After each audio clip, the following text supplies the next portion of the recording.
Sit down. Stop moving for a moment. Do not scroll past this.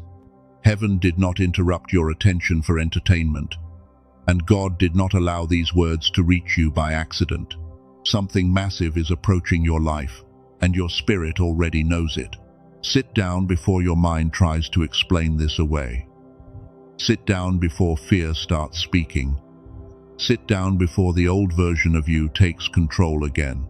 Because what is coming toward you is not small, and you cannot meet a divine shift with a scattered spirit. This is not just another message. This is an interruption. You were doing something else. You were thinking about something else. You were carrying the same heaviness you have carried for days. And then suddenly this message found you like a hand on your shoulder. Do not rush. Do not multitask. Do not treat this like background noise. Put both feet on the ground if you can. Breathe slowly. Let your shoulders drop. Because the weight you have been carrying is not imaginary. It is a signal. You felt it before you heard it. That strange pressure, that quiet trembling, that sense that something is about to happen, but you cannot tell whether it is a blessing or a warning. And because your heart has been through so much, even good news can feel like danger at first. That is why God says, sit down. Not because you are weak, not because you are broken, not because you cannot handle what is coming. God is seating you because the next thing that touches your life will require a settled spirit. Chosen one, listen carefully. There are moments when heaven does not tell you to run. Heaven tells you to be still. There are moments when God does not push you forward immediately because your body has been trained to expect disappointment every time a door begins to open. You have been bracing for impact. You have been waking up with tension in your chest. You have been smiling while something inside you feels unfinished. And even when the room is quiet, your mind keeps moving, like it is trying to outrun something invisible. You are not imagining that. You are not being dramatic. You are not too sensitive. Your spirit has been detecting movement before your circumstances could prove it. And that is why ordinary days have started feeling unusually heavy. Some of you have felt this in your sleep. You wake up suddenly, and the room feels too still.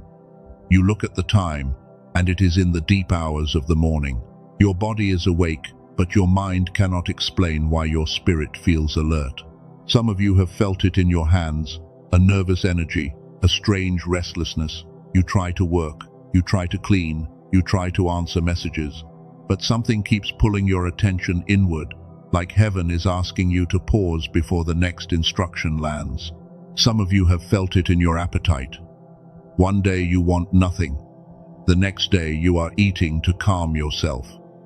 This is not only hunger, this is a body that has carried spiritual pressure for too long, while still trying to appear normal. Some of you have felt it in your patience. Small things bother you. Certain voices drain you faster. Crowds feel louder than before.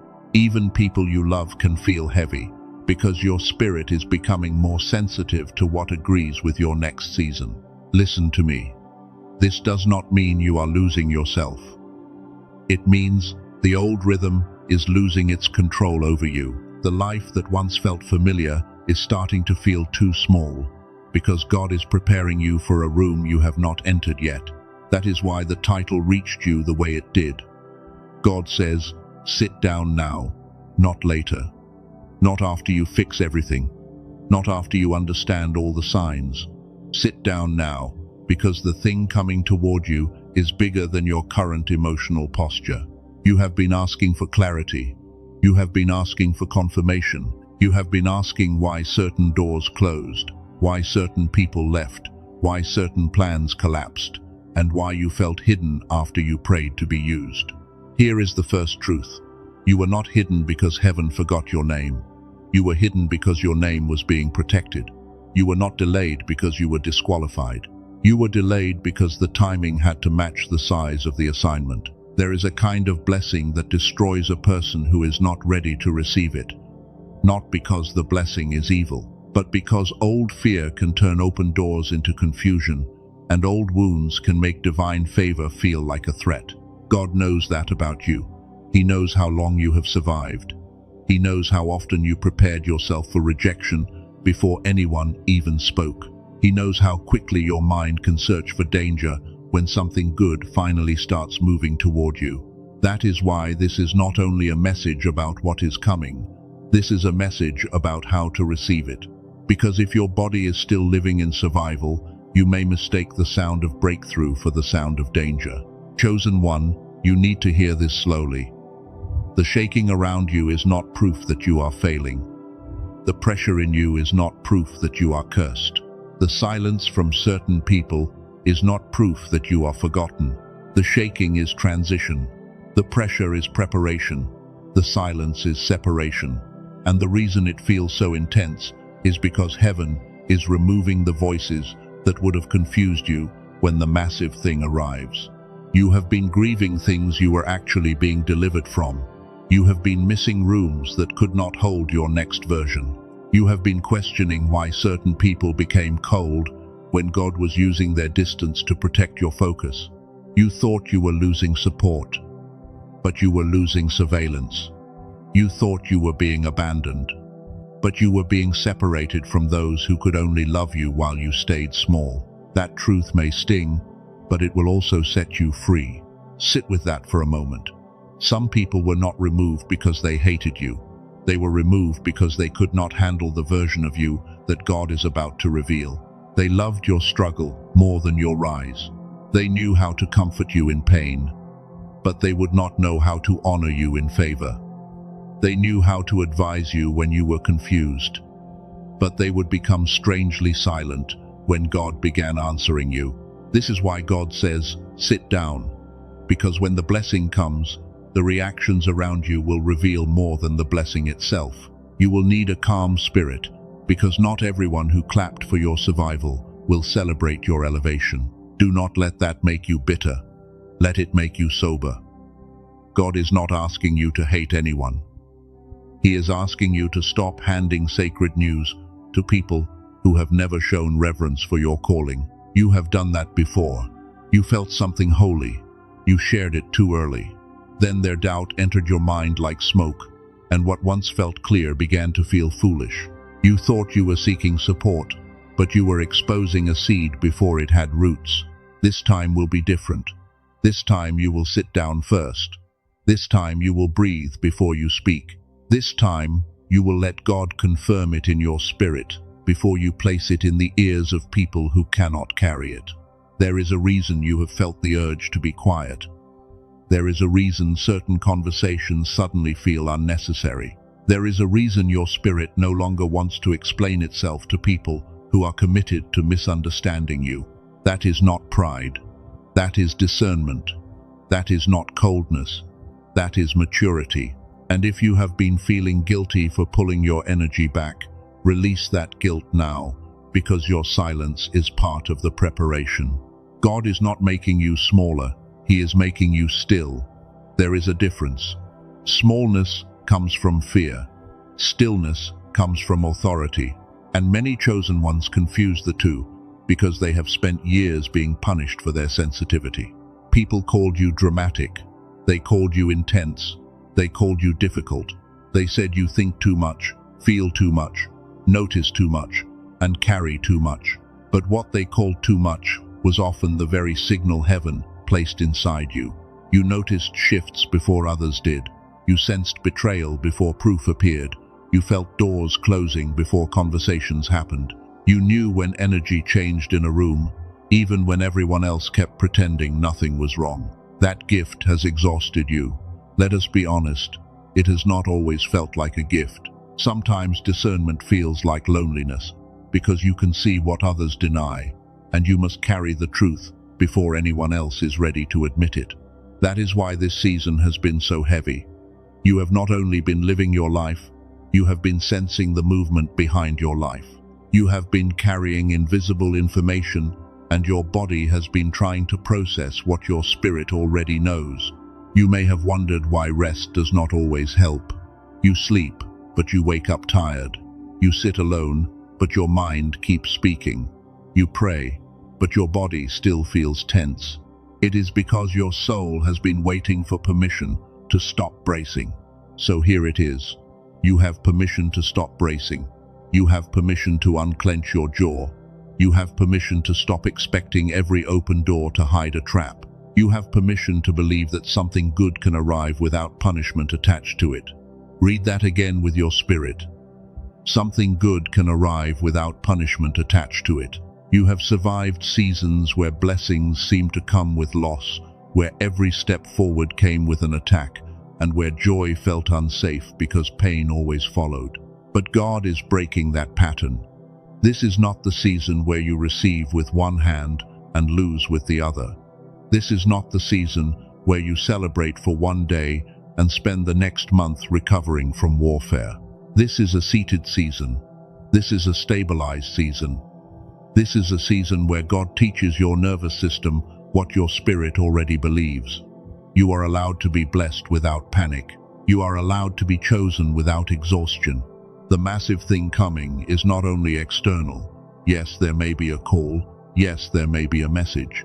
Yes, there may be a financial door, a relational shift, a location change, or a sudden opportunity that makes you whisper, "Is this really happening?" But the bigger impact begins inside you. It begins when your old identity realizes it can no longer govern your reactions. It begins when fear knocks, and you do not stand up to run. You sit in authority, and you let God answer first. That is why your body needed this message. Your mind can argue with words. Your body cannot argue with presence. When you slow down and sit still, you stop giving fear the movement it needs to control you. Fear loves motion. Fear loves rushing. Fear loves frantic decisions, fast replies, emotional spending, over-explaining, and desperate attempts to secure what God already said he would handle. But faith has a different posture. Faith can sit. Faith can wait. Faith can breathe. Faith can receive a word without immediately asking 10 wounded questions. And today, God is not only speaking to your spirit, he is speaking to the part of you that forgot how to feel safe. Chosen one, this is important. You do not need another sign if you keep rejecting the signs already given. You do not need another confirmation if every confirmation still has to fight the old belief that good things are not for you. You have seen enough to know that this season is different. The repeated numbers, the strange dreams, the sudden endings, the unexpected memories, the tension before sleep, the peace that comes for no reason, then disappears when you start overthinking. All of it has been speaking. Not every sign was meant to scare you. Some signs were sent to prepare you. Some signs were not warnings of disaster, but signals that the atmosphere around your life was beginning to shift. You kept asking, "Why do I feel like something is coming?" Because something is. You kept asking, "Why do I feel like I need to get ready?" Because you do. You kept asking, "Why do I feel both excited and afraid?" Because your old life is losing its grip. Do not shame yourself for being afraid. Fear does not mean you lack faith. Sometimes fear simply means you are standing at the edge of something your past cannot explain. Faith is not the absence of trembling. Faith is obedience while trembling. And the first obedience today is simple. Sit down. Receive the interruption. Let your spirit become quiet enough to hear what your fear has been talking over. Because God is not shouting to compete with your panic. He is inviting you beneath it. There is a deeper reason this message found you now. You have been nearing a threshold. You may not have language for it yet, but you can feel it. The same patterns no longer satisfy you. The same distractions no longer numb you. The same excuses no longer protect you. The same people no longer have the same power. Even your old prayers feel different because you are no longer begging from the same place. Something in you has started to stand up, even while God tells your body to sit. That sounds like a contradiction, but it is not. Your body sits so your spirit can rise. Your movement stops so your discernment can sharpen. Your mouth becomes quiet so heaven can speak without interruption. This is why many of you have felt pulled away from noise. You cannot explain it. You just do not want certain music. You do not want certain conversations. You do not want to scroll the way you used to, because your spirit is becoming protective of your attention. Attention is a gate, remember that. What holds your attention shapes your expectation. What shapes your expectation influences your choices. And what influences your choices can either prepare you for favor or push you back into familiar fear. That is why the enemy wanted you distracted. Not destroyed first, distracted first. Because distraction looks harmless until the blessing arrives, and you are too scattered to recognize it, too tired to receive it, and too confused to protect it. The enemy does not always need to stop a door. Sometimes he only needs to make you too noisy inside to notice that God opened one. Sometimes he only needs to keep you explaining yourself to people who were never assigned to walk through it with you. But today, heaven interrupted the noise. Today, God is putting a pause in the middle of your pattern. Today, something in you is being called back to order. Not chaos, not panic, not begging. Order. Sit down in your spirit. Sit down in your thoughts. Sit down in your reactions. Stop letting every strange feeling become a prophecy of disaster. Stop letting every delay become evidence against the goodness of God. You are not waiting because heaven is undecided. You are waiting because timing is holy. You are waiting because placement matters. You are waiting because the same blessing given at the wrong time can become a burden instead of a breakthrough. And God does not want this to crush you. He wants it to crown you. He does not want you stumbling into a massive shift with the posture of someone who still expects to be rejected. He wants you seated like someone who knows they were called. This is why your heart has been tender lately. Tears come quickly. Memories rise suddenly. Old wounds appear in moments that do not seem connected. You thought healing was finished, then something small touched a place inside you, and the pain answered. Do not despise that. Sometimes God allows old pain to surface before elevation, not to shame you, but to remove the hidden agreements that would make you sabotage the very life you prayed to enter. There are agreements inside many chosen ones, quiet ones. Agreements like, I must struggle to be safe. I must stay small to be loved. I must expect disappointment, so I will not be surprised. I must hide my joy, so no one attacks it. Those agreements are breaking. That is why you feel exposed. That is why the air around you feels different. That is why you cannot go back to pretending. Your spirit is no longer willing to live under vows made during pain. Sit down, because God is about to speak to the part of you that made those vows. Sit down, because the little version of you that learned to expect loss needs to hear that the Father did not bring you this far to embarrass you. You are not being set up for humiliation. You are being set apart for manifestation of promise, not the empty kind people chase. The holy kind that proves God can still prepare a table in the presence of those who misunderstood your season. Some of them thought your silence meant nothing was happening. Some of them thought your delay meant you had missed God.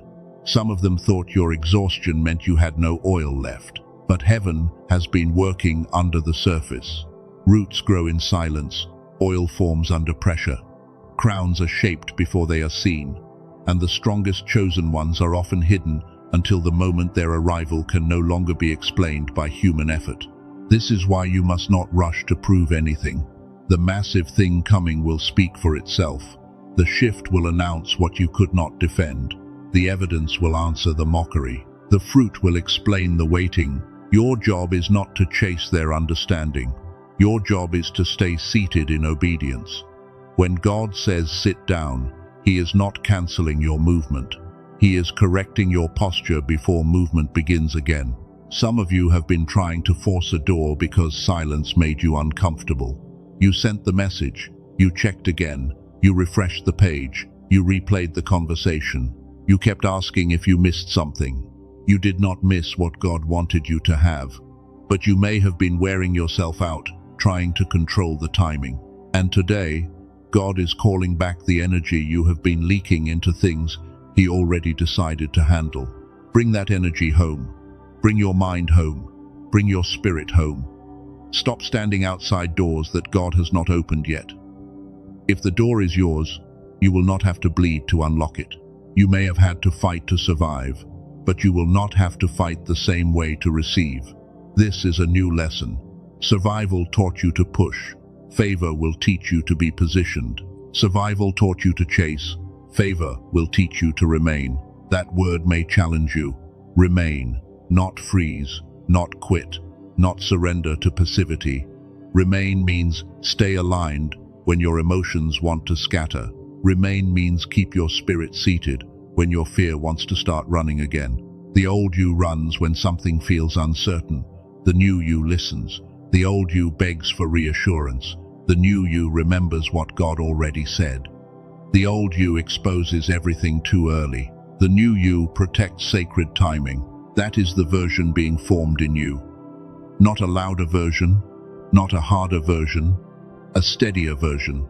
A version that can hold favor without needing applause and hold silence without assuming abandonment. Chosen one. This is why you have felt separated. The separation has not been random. God has been reducing the noise around you so He can increase the weight within you. There are blessings that require a quieter circle. Not everyone can sit near you in this next chapter. That may hurt, but it is mercy. Some people would turn your breakthrough into a stage for their insecurity. Some would ask questions that plant fear. Some would celebrate you publicly and resent you privately. God sees what you do not see. God hears what is said when you are not there. God knows which hands are clean enough to help you carry the next thing, and which hands only want access to what they did not pray for. So do not be surprised by distance. Do not panic when certain doors close quietly. Do not chase every person who suddenly withdraws. Sometimes heaven clears the room before the announcement, because sacred things deserve protected spaces. And now, the pressure you feel makes more sense. It is not just personal stress. It is the weight of transition. It is the sound of your life being rearranged before your eyes can see the arrangement. Your mind wants proof. Your spirit has already received warning. Your body feels the tension between both. That is why you are tired in a way sleep cannot fix, because you are standing between what was and what is about to be. Sit down in that tension. Do not curse it. Do not run from it. Let it teach you. The in-between place is not punishment. It is the narrow place where God removes the last pieces of the identity that cannot enter the promise. You cannot carry old panic into new favor. You cannot carry old shame into new authority. You cannot carry old people-pleasing into new assignment. You cannot keep apologizing for a calling that heaven placed on you before you understood yourself. That is why God is firm right now. He is not whispering because this is casual. He is saying sit down because the next movement requires your full attention. You cannot keep treating divine instruction like background sound. You asked for a sign. This is one. You asked for a warning. This is one. You asked for confirmation that the strange heaviness was not meaningless. This is one. But the sign is not here to entertain your curiosity. The sign is here to bring you into alignment. The warning is here to protect your posture. The confirmation is here to stop you from calling holy pressure anxiety, when some of what you feel is your spirit recognizing that heaven has begun to move. Now take a slow breath. Let the words settle. You do not have to understand everything yet. You do not have to know who will call, which door will open, what money will shift, what relationship will change, or what instruction will come next. You only need to recognize the moment. This is a seated moment. This is a holy pause. This is the place where you stop rehearsing disaster, and you allow your body to learn that a blessing can approach without you preparing for pain. You have prepared for pain long enough. You have memorized disappointment long enough. You have lowered your expectations long enough. You have called it wisdom, but sometimes it was just fear wearing mature language. God is not condemning you for that. He knows why you learned it. He knows who made joy feel unsafe. He knows who punished your hope. He knows who made you feel foolish for believing in something bigger than what your life looked like. But now He is healing the expectation system inside you. He is teaching you how to expect good without feeling exposed. He is teaching you how to receive favor without scanning the horizon for the next attack. This is not denial. This is restoration. You can be wise and hopeful. You can be discerning and open. You can guard your spirit without closing your heart to the very blessing God has been preparing behind the scenes. That is why you must stay with this message. Because the first part is only the interruption. The next part will show you why the delay was not rejection, why the sitting was not punishment, and why your stillness is actually part of the strategy. Do not leave before the reframe. Do not let your old patterns steal the explanation. You have run from too many sacred moments because they felt unfamiliar. This time, stay seated long enough for heaven to finish the sentence. The massive thing coming is not meant to destroy your peace. It is meant to confirm your preparation. But before you can receive it as favor, God must remove the fear that taught you to treat every sudden shift like a threat. So sit down, breathe again, let the room become quiet around you. Let your spirit come back from the edges. You are not late, you are not lost, you are not forgotten, you are being positioned. And before this message goes deeper, understand this with every part of you. The shaking you feel is not rejection, it is preparation. The heaviness you feel is not the end, it is pressure before release. The silence you feel is not absence, it is heaven making room. Stay with me now, because what comes next will reframe the entire season you thought had failed. And once you see why God seated you, you will stop grieving the delay and start recognizing the preparation hidden inside it. Chosen one. Now let me reframe what you have been calling delay. It was not rejection. It was not punishment. It was not heaven forgetting your tears. God was seating you because the version of you that prayed for this had to become steady enough to carry what the answer would require. You thought the waiting meant nothing was happening. But hidden seasons are not empty seasons. Roots do not grow in applause. Oil does not form in comfort. And the deepest work of God often happens in the place where no one can see enough to misunderstand it. You were not pushed aside. You were pulled inward. You were not being ignored. You were being quieted. And there is a difference between being silenced by people and being made still by God before a massive instruction lands in your spirit. This is why the last season felt so strange. You were moving, but nothing seemed to move with you. You were praying, but the answer seemed covered. You were trying to be hopeful, while a tired part of you kept asking if hope was only setting you up again. Listen closely. The delay was not there to embarrass you. The delay was there to mature the place in you that still confuses speed with favor. Some doors open fast because they are shallow, but the doors assigned to your calling require a deeper kind of readiness. God does not measure timing the way panic measures timing. Panic says, now or never. Heaven says, prepared or premature. Panic says, if it has not happened yet, maybe it never will. Heaven says, if it is truly yours, it must arrive when it can bless you and not break you. That is why God says, sit down. He is not mocking your urgency, He is healing it. He is not dismissing your desire, He is purifying it. He is teaching you that a promise can be delayed without being denied, and hidden without being cancelled. You have been calling yourself stuck, but God calls you stationed. You have been calling yourself overlooked, but God calls you covered. You have been calling yourself tired, but heaven calls you in recovery from battles you survived without witnesses. There is a type of tiredness that comes from doing too much, but there is another type that comes from carrying too much for too long, while still pretending you are fine, because people around you only know how to love your strength. You know that tiredness. It sits behind your eyes. It follows you into quiet rooms. It shows up when someone asks if you are okay, and you almost tell the truth, but then you smile, because explaining your soul would take too much energy. God saw that. He saw the smile. He saw the restraint. He saw the nights when your words ran out, and all you had left was a breath that sounded like prayer. None of it was wasted. None of it was ignored. That is why this message is not saying stand up and fight harder. You have already fought. It is not saying prove yourself again. You have already proven endurance. It is saying sit down, because the next level will not be entered by panic. Some chosen ones do not need another battle cry. They need permission to stop bracing. They need permission to believe that stillness can be obedience.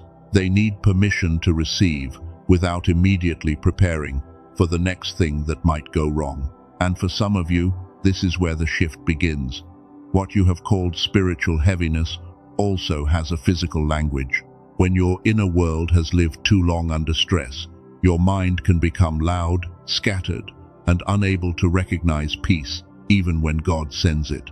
Later in this message, I will show you why a simple 7-minute audio restoration called the Genius Song has become a physical anchor for many chosen ones who could not quiet the noise any other way.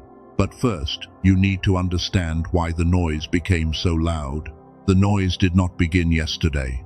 It did not begin with one betrayal. It did not begin with one failed plan. It gathered over years through disappointment, pressure, survival, and the silent training of a world that taught you to expect loss before love. You learned to listen for danger. You learned to read faces. You learned to notice tone. You learned to prepare for people to leave, change, withdraw, or misunderstand you. And because you were often right, your body began treating vigilance as wisdom. But vigilance is not peace. It may have protected you in old seasons, but it cannot guide you into favor. The same alertness that helped you survive betrayal can make you suspicious of blessing when blessing finally arrives softly. This is why God must seat you. He is not only calming your thoughts, He is calming your expectation system. He is teaching the deepest part of you that not every sudden change is an attack, and not every open door is hiding humiliation. You have been trained by pain to look for the catch. When something good appears, your first instinct is often not joy. It is investigation. You ask, what will this cost? Who will turn on me? How long before it disappears? And why would this happen to me? God is not angry at that question. He understands where it came from, but He will not let that question govern your next chapter. You cannot enter a massive blessing while interrogating it like an enemy at the gate. So He tells you to sit down. Sit down so the orphaned part of you stops grabbing. Sit down so the wounded part of you stops negotiating. Sit down so the fearful part of you stops trying to control the way the promise arrives. God has been preparing you for a blessing that does not require the old performance. That is hard for you because performance became your armor. You learned to be useful, available, strong, forgiving, understanding, and low maintenance so people would not leave. But the next thing God sends will not be sustained by your performance. It will be sustained by alignment. You will not need to beg it to stay. You will not need to shrink to keep it. You will not need to become less spiritual to make others comfortable. This is a new kind of receiving. And new receiving feels strange when your nervous system is old. It feels unsafe to be chosen without needing to prove why. It feels unsafe to be favored without explaining why someone else was not picked. You have apologized for your light for too long. You have made yourself smaller in rooms where your spirit was supposed to shift the atmosphere. You have lowered your voice when heaven was trying to teach you authority. That season is closing. Not with noise, not with revenge, not with you posting everything for people to see. It closes with your spirit becoming seated enough to stop needing every person to understand the magnitude of what God is doing. You wanted public confirmation. God gave you private formation. You wanted people to recognize your worth. God taught you how to stand in it when they did not. You wanted the door to open quickly. God made sure you would not lose yourself once it did. This is why the delay was mercy. It did not feel like mercy. It felt like silence. It felt like shame. It felt like watching others move forward while you sat with questions that no one around you had the depth to answer. But mercy is not always soft while it is happening. Sometimes mercy looks like a closed door that saves you from a counterfeit. Sometimes mercy looks like loneliness that separates you from voices that would have poisoned your confidence. Sometimes mercy looks like a season where God allows your own plans to exhaust you until you stop worshipping control and return to the quiet place where His instruction becomes clear again. That is what has been happening. You were not losing your ability to dream. You were losing your attachment to dreams that were too small. You were not losing your fire. You were losing the need to burn yourself just to keep everyone else warm. Let that land. You are not here to be consumed by every need. You are not here to rescue every person who refuses to heal. You are not here to prove your goodness by staying available to people who drain your spirit and mock your boundaries. God is seating you because seated people do not chase every noise. Seated people know the difference between an assignment and a distraction. Seated people can hear a knock without running to open a door. Heaven never named. You have opened too many doors because guilt knocked. You have answered too many calls because fear whispered that love might leave if you did not respond quickly. You have carried too many burdens because your compassion had no gate. That is changing now. Your compassion will remain, but your access will change. Your love will remain, but your availability will change. Your kindness will remain, but your obedience will become stronger than your fear of disappointing people. This is the reframe. God did not sit you down to stop your life. He sat you down to stop the pattern that would have drained the next blessing before it had room to grow. He is not pausing your purpose. He is protecting it. Think about the prophet Elijah. After fire fell, after confrontation, after obedience, he still found himself exhausted. God did not shame him for needing rest. God gave him food. God let him sleep. God restored his body before giving the next instruction. That matters for you. You have judged yourself for needing rest after surviving what would have broken many people. You called yourself inconsistent, but heaven called you depleted. You called yourself weak, but God saw a vessel that needed restoration. Before the next word came to Elijah, there was stillness. Before the next assignment, there was care. Before the next movement, there was recovery. And if God did not shame a prophet for needing to sit down, why are you shaming yourself? You are allowed to be restored before you are sent again. You are allowed to stop confusing exhaustion with failure. You are allowed to admit that some of your delay was God refusing to let you build a future on an empty spirit. This is not the end of your momentum. This is the repair of your foundation. And foundations are quiet. Nobody applauds concrete drying. Nobody cheers roots growing. But without that hidden process, the visible structure cannot survive weight. God is preparing you for weight. Not pressure that crushes you. Weight that honors you. Weight of influence. Weight of responsibility. Weight of answered prayer. Weight of visibility. Weight of authority that requires emotional steadiness. That is why He is touching the hidden places first. The place that panics when people leave. The place that over-explains when misunderstood. The place that assumes silence means rejection. The place that believes love must be earned through exhaustion. Those places cannot lead your next season. They can be healed, but they cannot lead. Your healed spirit must lead now. Your discernment must lead now. Your obedience must lead now. Your old fear can sit in the room, but it cannot hold the steering wheel. You may feel that shift already. You are less willing to argue, less willing to prove, less willing to chase, less willing to pretend that a connection is healthy just because it is familiar. That is not you becoming cold, that is you becoming clear. Clarity often feels like grief at first. You see what you ignored, you hear what you excused. You notice where you abandoned yourself to keep peace with people who were comfortable with your inner war. But do not be afraid of that grief.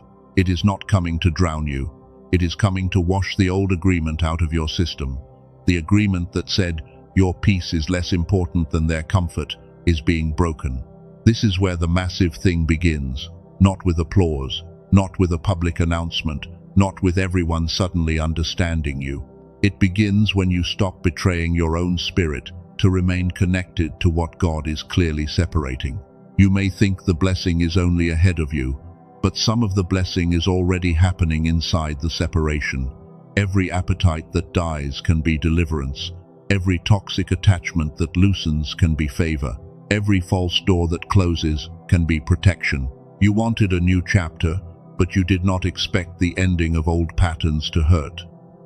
That pain does not mean you made the wrong choice. It means your soul is detaching from what once felt normal, even when normal was slowly draining you. This is why many chosen ones confuse peace with emptiness at first. When chaos leaves, the silence can feel strange. When constant pressure lifts, the body may search for another crisis, because crisis used to feel like identity. But peace is not emptiness. Peace is space. Peace is the room God makes inside you, so the next instruction has somewhere to land. If your inner world is crowded with old fear, even a divine answer can sound like noise. So God clears space. He removes urgency. He interrupts patterns. He seats you. He teaches you to breathe again before you move again, because He knows the next movement will require more than excitement. It will require grounded faith. Grounded faith does not need to shout. It knows. It does not need to explain every detail. It waits. It does not need to chase what God already marked. It remains available to heaven and unavailable to panic. That is the posture being formed in you, not passive, not sleepy, not defeated, seated. Seated means you are not ruled by every sound. Seated means you have authority over your reactions. Seated means your spirit is no longer begging for permission to exist. There is a table being prepared, but you cannot approach it with the posture of someone expecting crumbs. You cannot sit at a prepared table while still believing you belong outside the room. God has to heal your sense of belonging before the seat is revealed. You have felt like an outsider for so long, even in family, even among friends, even in churches, groups, rooms, and conversations where others seemed comfortable. Something in you always felt slightly displaced, like your spirit was listening for another homeland. That was not random. Some of your loneliness came from being different, but some came from being assigned. You were not designed to fit everywhere. Certain rooms rejected you because your presence exposed what they did not want to change. Stop taking every rejection as evidence that something is wrong with you. Sometimes rejection is a filter. Sometimes exclusion is direction. Sometimes being left out is the mercy that keeps to a place God never intended to keep you. You were not made for every table. You were made for the one God prepares, and when that table appears, you will not have to perform your way into the seat. You will recognize it because your spirit will feel called, not tolerated. This is why you have to sit down now. Your next table cannot be approached with old insecurity. You cannot walk in already apologizing for the space you occupy. You cannot receive what God prepared while shrinking to make others less uncomfortable. There will be people who do not understand the shift. Let them misunderstand. There will be people who call your stillness pride. Let them speak. There will be people who try to pull you back into old access. Let your obedience answer before your mouth does. You are not responsible for making your growth comfortable for everyone. You are responsible for staying faithful to the one who grew you. That may cost you approval, but approval was never strong enough to carry your assignment anyway. This is the point where many chosen ones turn back, not because the enemy defeats them, but because they cannot stand being misunderstood during transition. They want the promise, but they also want everyone to clap at the beginning. That is not how sacred promotion works. David was anointed before he was publicly recognized. Joseph carried dreams long before he carried authority. Esther had to prepare in hiddenness before her voice could shift the fate of a people. Preparation often looks like nothing to people who only honor results. But heaven honors process. Heaven saw the nights. Heaven saw the restraint. Heaven saw the prayers you whispered after choosing not to retaliate. And now God is saying, do not ruin the process by demanding premature validation. Do not explain what is still forming. Do not defend what God has not revealed yet. Sit down, stay aligned, and let the fruit speak when the season opens. There is a holy discipline in not announcing everything. Your old self wanted witnesses because your pain was ignored. Your healing self can move quietly because your validation no longer depends on being seen at the beginning. This is a mature season. It will not feed every emotional impulse. It will not reward every reaction. It will not let you use urgency as a substitute for obedience.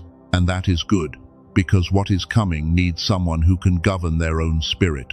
If you cannot sit with silence, visibility will overwhelm you. If you cannot sit with delay, favor will make you frantic. If you cannot sit with being misunderstood, promotion will make you dependent on applause. God loves you too much to elevate a version of you that still belongs to every opinion. He is freeing you from that, slowly, deeply, sometimes painfully. But freedom is still freedom, even when it first feels like separation. You are being released from the need to be chosen by people who were never assigned to crown you. You are being released from the need to prove your heart to those who benefited from questioning it. You are being released from emotional courts that heaven never opened. Let the case close. Let the arguing stop. Let the endless inner debate end. You do not need to keep defending your calling to memories of people who could not even handle your healing. God says sit down because He is ending the trial inside you. The accusations have been loud. You have asked if you are behind, if you are too late, if you missed it, if you ruined it, if God is tired of you. Hear this clearly. You did not ruin what God is still protecting. You did not miss what God is still preparing. You are not too late for a promise that was assigned before the people who doubted you even knew your name. The delay has been painful, yes, but pain is not always proof of punishment. Sometimes pain is the feeling of old roots being pulled out. Sometimes pain is the space between who you were trained to be and who God is restoring you to become. Do not confuse the surgery with rejection. Do not confuse the pruning with hatred. Do not confuse the stillness with abandonment. The gardener is closest when the branch feels the cut, and the Father is close even when your season feels quiet. You asked for fruit. God addressed the root. You asked for doors. God addressed your posture. You asked for increase. God addressed the places where increase would have triggered fear, self-sabotage, and overexposure. That is love. Not the shallow kind that gives you everything before you are ready. The deep kind that prepares you so you can keep what arrives. The kind that sees the blessing and the vessel at the same time. You are the vessel, and the vessel matters. God is not only concerned with what He gives you, He is concerned with what happens to you after you receive it. He does not want the blessing to become another place where you lose yourself. So He heals your receiving. He heals your expectation. He heals your relationship with good news. He heals the part of you that waits for the other shoe to drop every time heaven starts moving in your favor. This healing may feel unfamiliar. You may not know how to rest without guilt. You may not know how to be quiet without thinking you are falling behind. You may not know how to receive without immediately asking what you must give back. That is exactly why the seating matters. Sitting down interrupts the old transaction. It says, I do not have to earn this through panic. I do not have to chase this through fear. I can receive what God sends from a place of trust. Trust does not mean you understand every detail. Trust means you stop letting confusion become rebellion. Trust means you can hold a promise while the path is still covered. Trust means you believe God is not cruel with your hope. Your hope has been through enough. It has been mocked by delays. It has been bruised by false starts.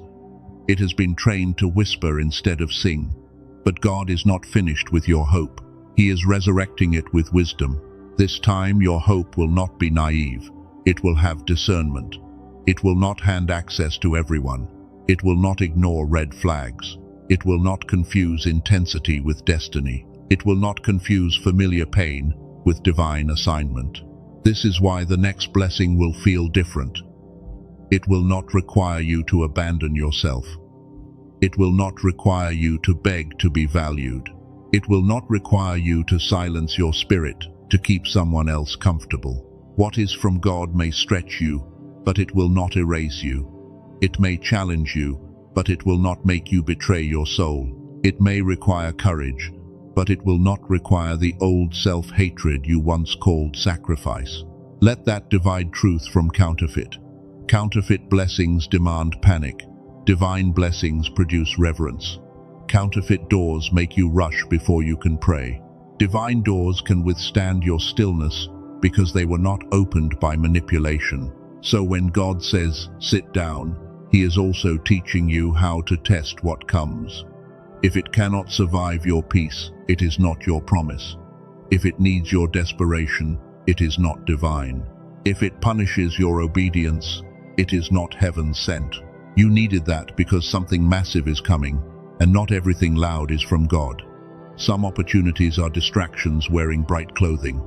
Some connections are old cycles with better language. Some invitations are tests of whether you still need approval.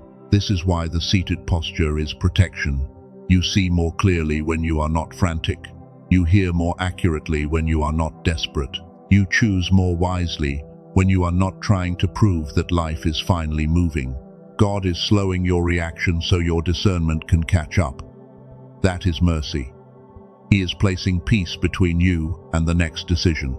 He is making sure you do not answer from abandonment, loneliness, excitement, revenge, or fear. You will answer from alignment. You will answer from wisdom. You will answer from a spirit that knows the difference between a door and a trap. You will answer as someone who has been trained in silence, not manipulated by sudden noise. This is why you must not despise the hidden years. They gave you discernment. They gave you depth. They taught you what shallow applause cannot teach. They taught you that not every open arm is safe, and not every closed door is loss. Now God is turning that training into authority. The very sensitivity that once exhausted you will become a weapon of clarity. The very loneliness that once hurt you will become proof that you can obey without a crowd. The very delay that once embarrassed you will become part of your testimony, because people will see the weight of what arrives and realize that God was not late. He was building something strong enough to hold it. This is the reframe you must carry into the next part. You were not waiting because nothing was happening. You were waiting because something was being built beneath visibility. You were not being punished. You were being prepared. And if your spirit feels the truth of that, do not rush past it. Let it rewrite the story you have been telling yourself. You are not the person God forgot. You are the person God seated before impact. Stay here. Keep your heart open. The next layer will show you why the enemy wanted you distracted, rushing, scrolling, and emotionally scattered when this blessing arrived. Because the attack was never only against your life. It was against your ability to recognize the moment. Chosen one, now you need to understand why heaven seats people before it sends them forward. This is not only your story. This pattern has always been inside the way God prepares His chosen vessels. Before the open door, there is often a holy pause. Look at Elijah. He had fire. He had obedience. He had power. He had seen God answer in a way no human argument could erase. Yet after the victory, he was exhausted, afraid, and alone under a tree, asking God to take the weight from him. God did not rebuke him first. God did not shame him first. God did not tell him to perform strength while his body was collapsing. God let him sleep. God fed him. God restored the vessel before giving the next instruction. That is important for you, because some of you thought needing rest meant you had lost your fire. You thought needing silence meant your faith was weak. But even a prophet who had seen fire fall still needed bread, sleep, and a quiet place to hear again. God knows the difference between rebellion and exhaustion. People may not. Religious voices may not. Even your own inner critic may not. But the Father knows when His child is not running from purpose, but recovering from the weight of obedience. That is why He says, sit down. He is not delaying you to humiliate you. He is tending to the vessel. He is strengthening the place that carried too much without being seen, because the next instruction cannot land on a spirit that is fighting to breathe.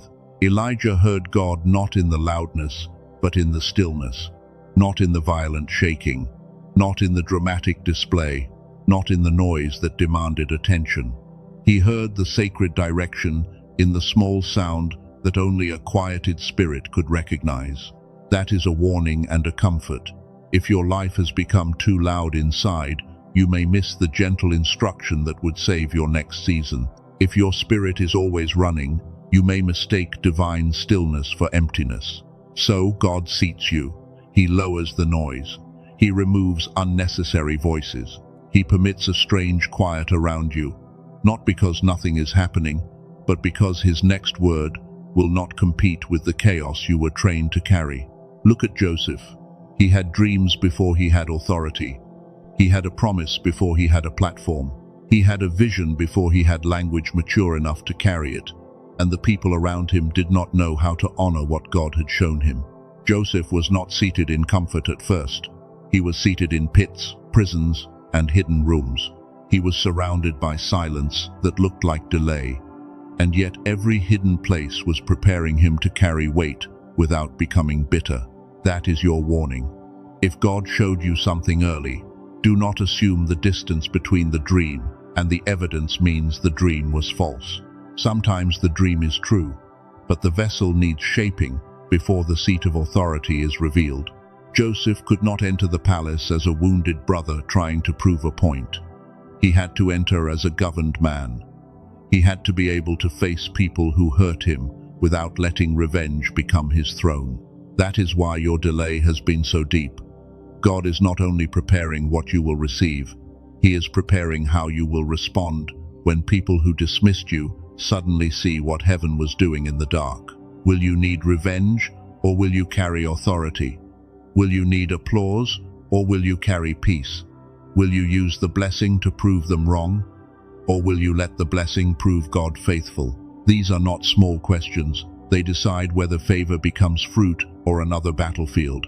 Many people pray for elevation, but not everyone lets God heal the places that would misuse elevation as compensation for old wounds. God has been healing that in you, slowly, quietly, sometimes through discomfort, sometimes through separation, sometimes by letting you sit in rooms where nobody noticed your potential until your identity stopped depending on being recognized. Joseph was remembered at the right time, not early, not late, at the right time. When the palace needed what God had hidden in him, the door opened quickly. Years of silence can turn in one day when heaven announces the name it has been preserving. That is why you must not panic because of time. One conversation can change years. One door can redeem a decade. One instruction can make sense of every hidden season that felt like wasted pain. But you must be seated when it happens, not frantic, not bitter, not trying to drag every old wound through the open door. You must be stable enough to recognize that the arrival of favor is not permission to become careless.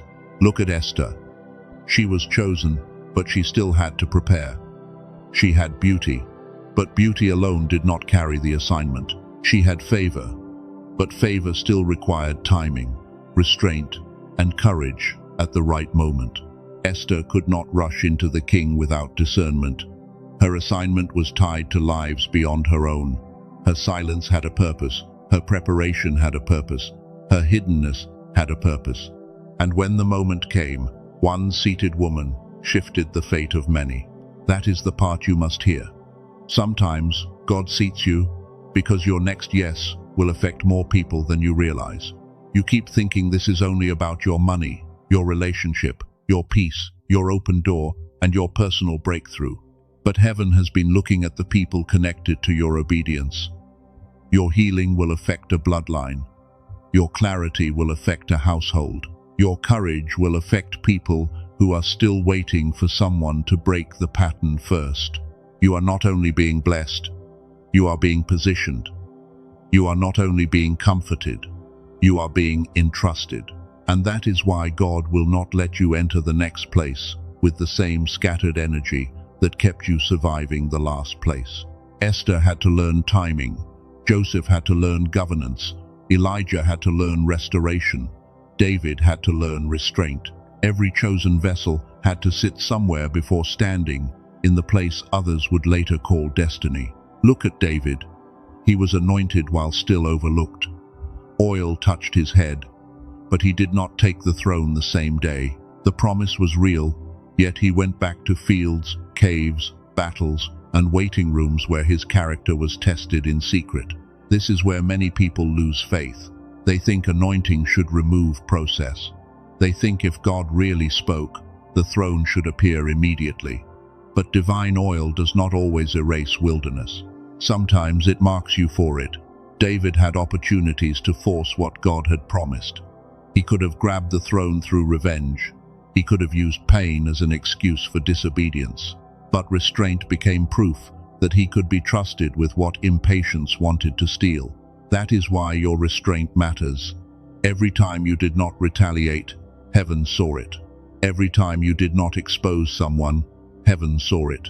Every time you cried and still chose not to become cruel, heaven saw the oil staying clean. You may have thought nobody noticed. But heaven records restraint differently than people record success. People clap when the crown appears. God watched when you refused to poison your own spirit while still wearing the pressure of delay. That is why God says, sit down now. You are not just being comforted, you are being measured for weight. The next thing coming into your life will require the same kind of restraint that was formed when nobody was clapping. Do not resent the training. Do not curse the caves. Do not despise the fields. The place that felt beneath you may have been building the authority that will keep you from collapsing when the visible door opens. You thought the hidden place was proof that you were small. But hiddenness often protects greatness before greatness can govern itself.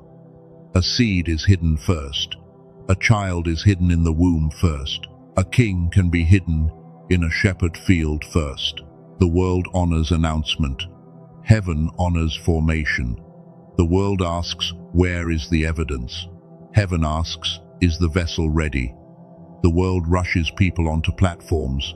God sometimes seats them in silence until their spirit can survive visibility. This is why the attack against you has often been against your attention. Not only your money, not only your relationships, not only your confidence, your attention. Because if your attention is captured by fear, your discernment becomes cloudy. The enemy does not always need to remove your blessing. Sometimes he only needs to make you too scattered to steward it. He only needs to keep your mind racing, your emotions reacting, and your body bracing, so when God opens a door, you approach it from panic. That is why this message keeps telling you to sit down. It is a spiritual instruction, but it is also a practical one.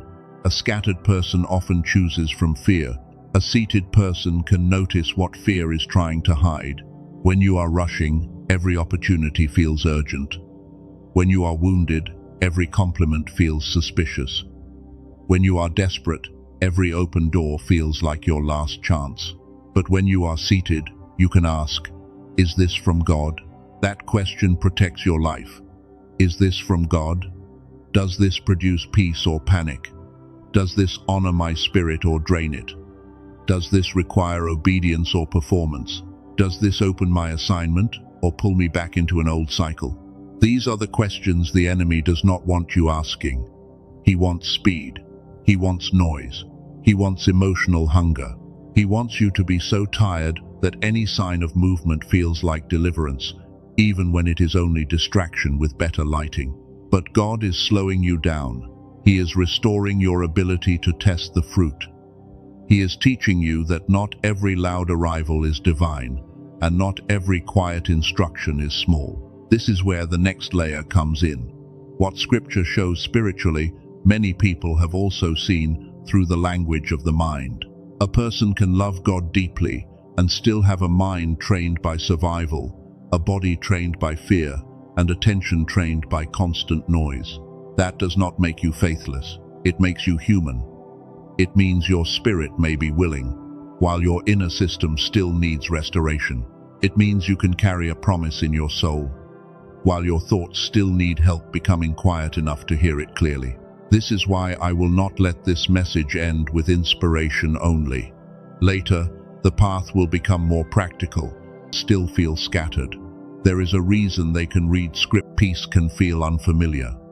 When the body has expected disappointment for years, good news can create tension before joy. When attention has been trained by pressure, stillness can feel unsafe at first. This is why certain sound-based tools have become meaningful for people who could not quiet their thoughts through willpower alone. The Genius Song is one of those tools I will explain more deeply later, because it is built around helping the mind return toward higher clarity. For now, only understand the bridge. Your spiritual life is not separate from the way your attention has been trained. Your calling is not separate from your capacity to focus. Your obedience is not separate from the inner noise that tries to talk over instruction. God can speak, but if your inner world is always storming, you may hear the word and still not know how to hold it. That is not condemnation. That is why restoration matters. Heaven wants your whole being aligned, not only your language. Think about it. Elijah needed physical restoration before spiritual instruction. Joseph needed emotional governance before palace authority. Esther needed preparation before public courage.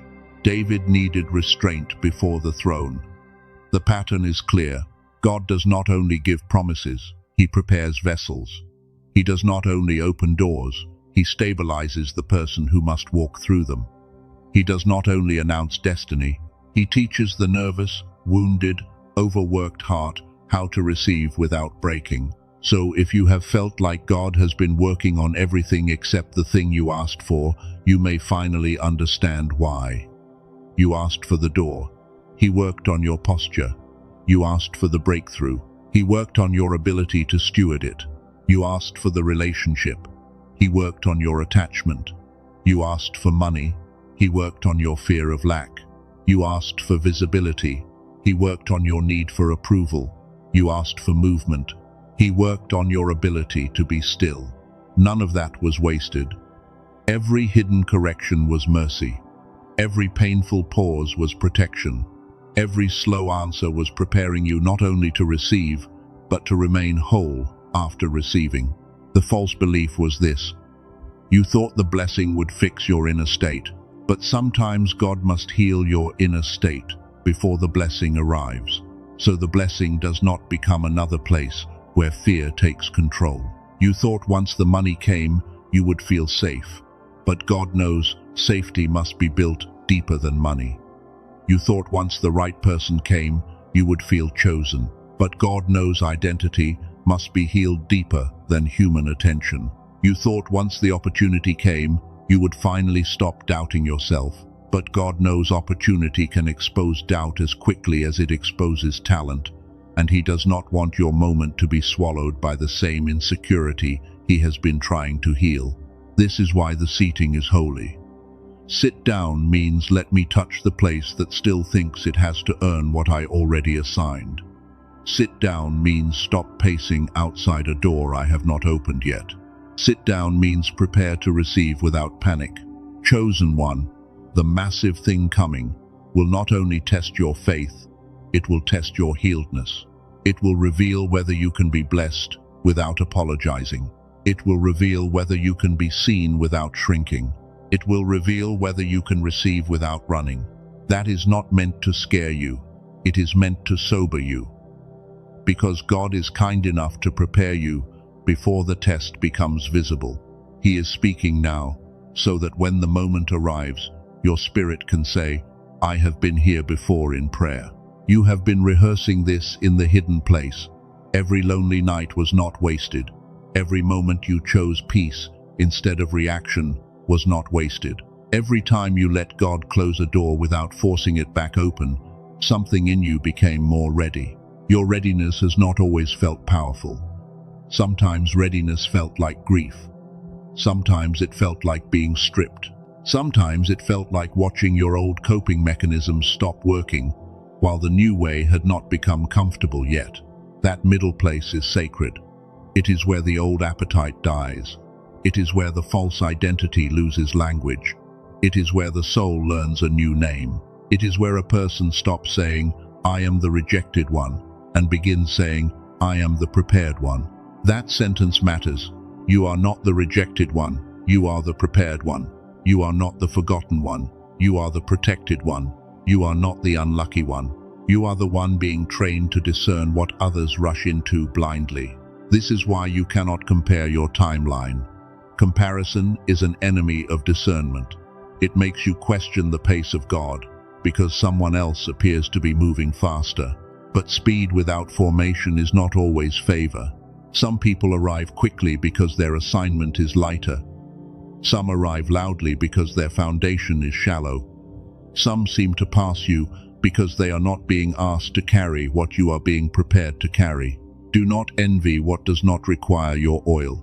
Do not despise your process because someone else has a public moment. You do not know the weight of their assignment, and they do not know the hidden cost of yours. God has been dealing with you according to what He placed inside you. That is why ordinary advice has not worked. That is why shallow motivation gets old quickly.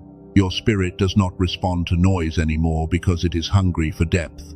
You were not created to live on surface-level encouragement. You need truth that reaches the root. You need instruction that touches the hidden fear. You need a word that does not flatter your pain, but calls your spirit back into authority. That is what is happening now. The word is finding the root of panic, the root of over-explaining, the root of people-pleasing, the root of doubting good news, the root of expecting rejection before love can speak. And God is not tearing out those roots to leave you empty. He is making room for something stronger. Peace with roots, confidence with roots, discernment with roots, joy with roots, favor with roots.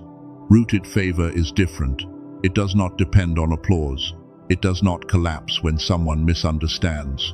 It does not need to prove itself every hour. It can sit. It can breathe. It can wait for God to reveal what God already knows. That is the kind of favor approaching you. Not shallow movement, not noise, not something you have to chase until you bleed. Something weighty. Something that will require you to stop asking old fear for permission. But before we go deeper, let us expose the strategy against your recognition. The enemy wanted you distracted because recognition is often the first doorway into receiving. If you cannot recognize the moment, you cannot respond correctly to the moment. Think about how many times God sent a small instruction before a big shift. A nudge to rest, a nudge to stop texting first, a nudge to leave the room, a nudge to apply, a nudge to wait, a nudge to stop explaining. Small instructions protect massive doors, but if you are distracted, you treat them like passing thoughts. If you are scattered, you postpone them. If you are desperate, you override them because fear wants something louder and faster. That is why your attention has been under attack. It is not random that you feel pulled in 10 directions. It is not random that every time you try to pray, your mind remembers everything else. It is not random that your phone becomes loud when your spirit needs quiet. Noise is not always harmless. Noise can be warfare. Not every distraction is demonic, but the pattern of distraction can become a gate that keeps you from hearing the instruction that would change your next step. This is why God is reclaiming your attention. He is making you uncomfortable with shallow noise. He is making old entertainment feel empty. He is making certain conversations feel heavy. He is making endless scrolling feel like a theft of something sacred. You are not becoming strange. You are becoming consecrated. The world calls it withdrawal. Heaven calls it focus. The world calls it isolation. Heaven calls it separation. The world calls it overthinking. Heaven may be sharpening discernment, but discernment must be purified. If discernment is mixed with fear, it becomes suspicion. If it is mixed with trauma, it becomes control.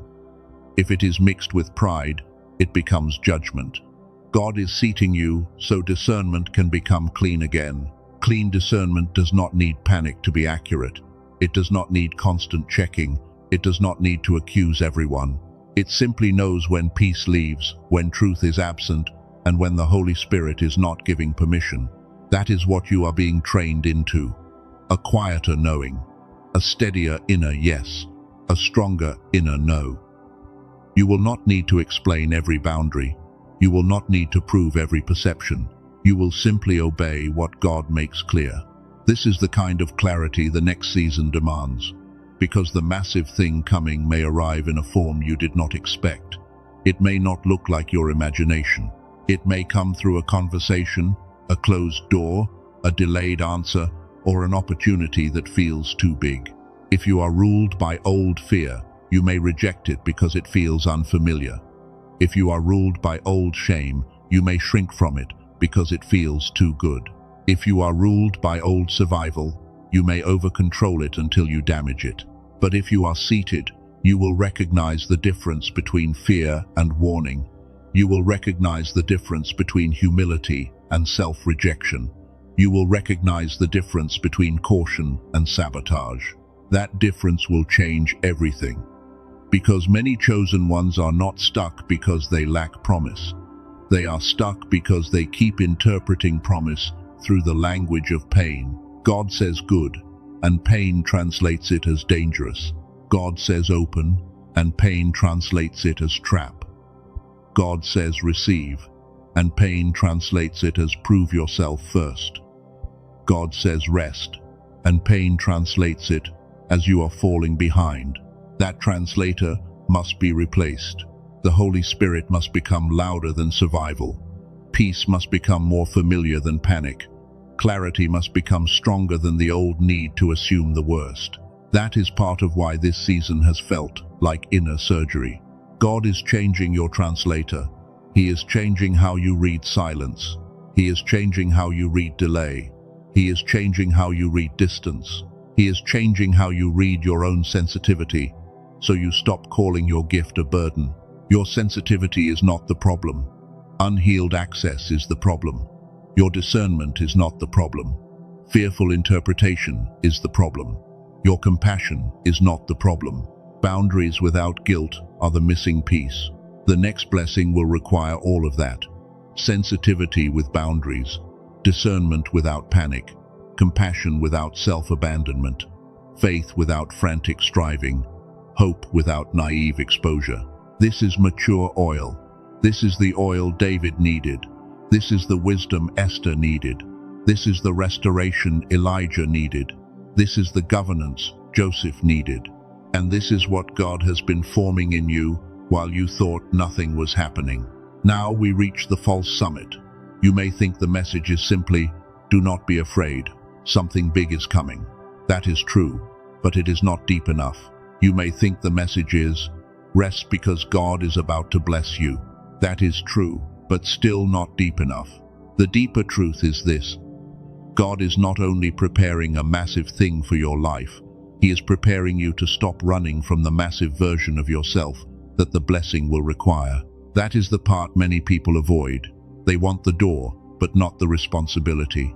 They want the promise, but not the transformation. They want the table, but not the posture. They want the crown, but not the emotional governance that keeps the crown from becoming a curse.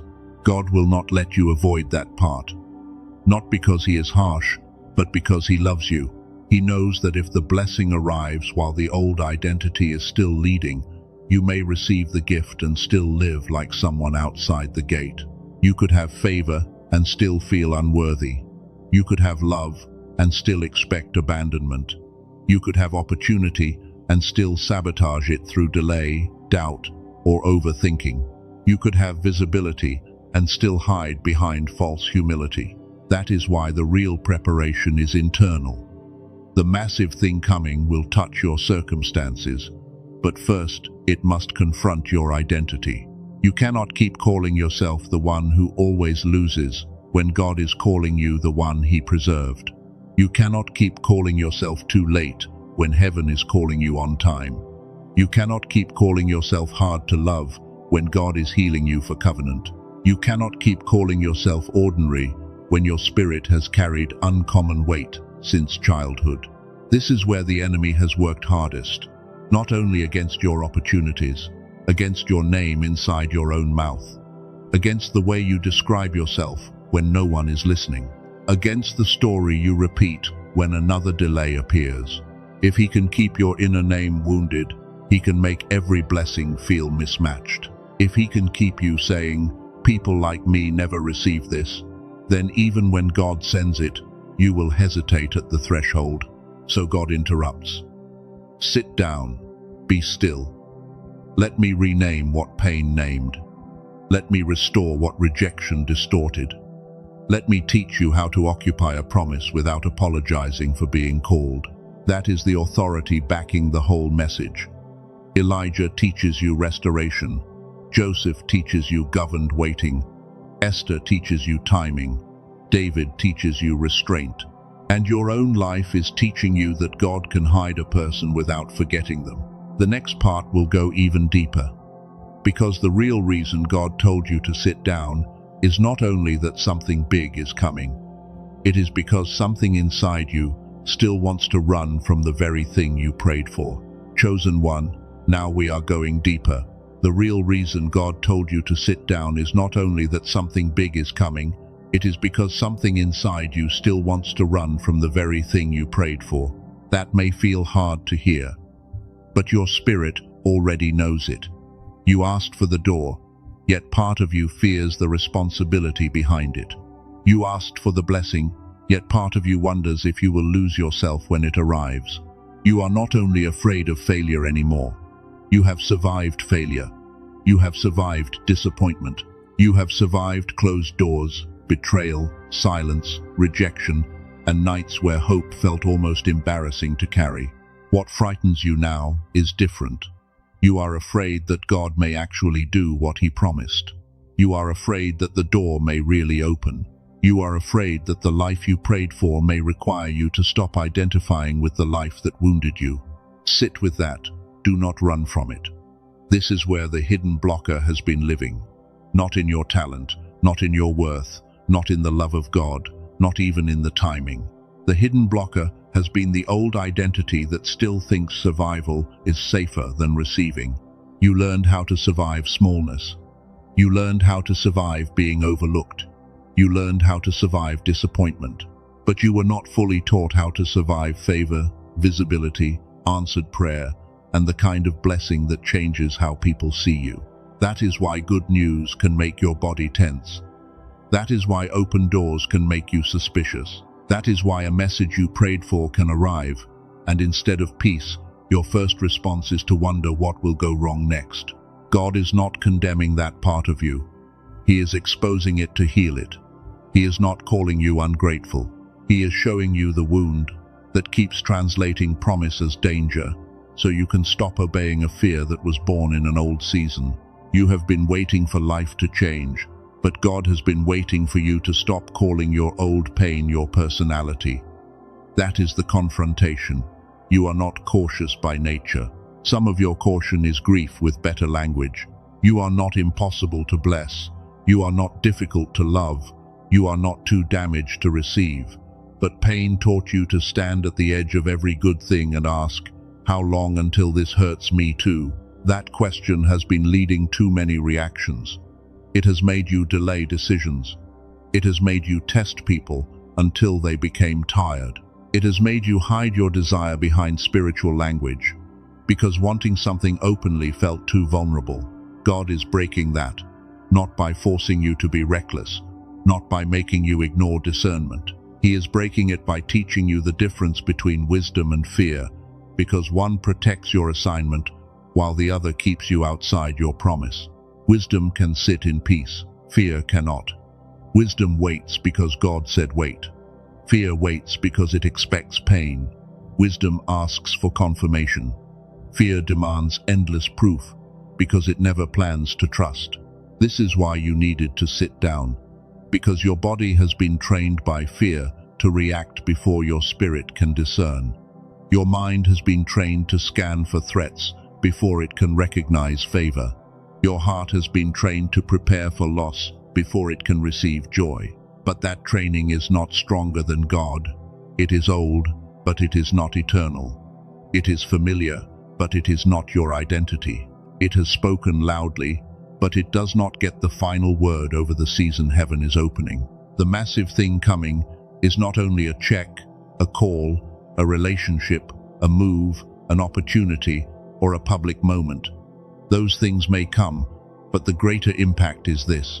God is about to confront the version of you that still feels safer, being almost blessed. Almost blessed means close enough to hope, but far enough to avoid responsibility. Almost seen means known enough to feel comfort, but hidden enough to avoid judgment. Almost healed means better than before, but not free enough to risk receiving fully. You were not created for almost. You were not preserved for almost. You did not survive what you survived, just to keep circling the edge of a promise, while calling hesitation humility. There is nothing humble about agreeing with fear when God has already spoken. There is nothing spiritual about shrinking from a seat heaven prepared. There is nothing holy about rejecting favor, because your past taught you to expect punishment. That is not humility. That is woundedness wearing a robe. And today, God is removing that robe from your shoulders. He is showing you that the life ahead of you will require a new posture, a new expectation, and a new agreement with your own calling. You cannot keep saying, "People like me never receive this." You cannot keep saying, "Every good thing leaves." You cannot keep saying, "I am always the one who gets close but never enters." Those words have become cages, and heaven is unlocking them now.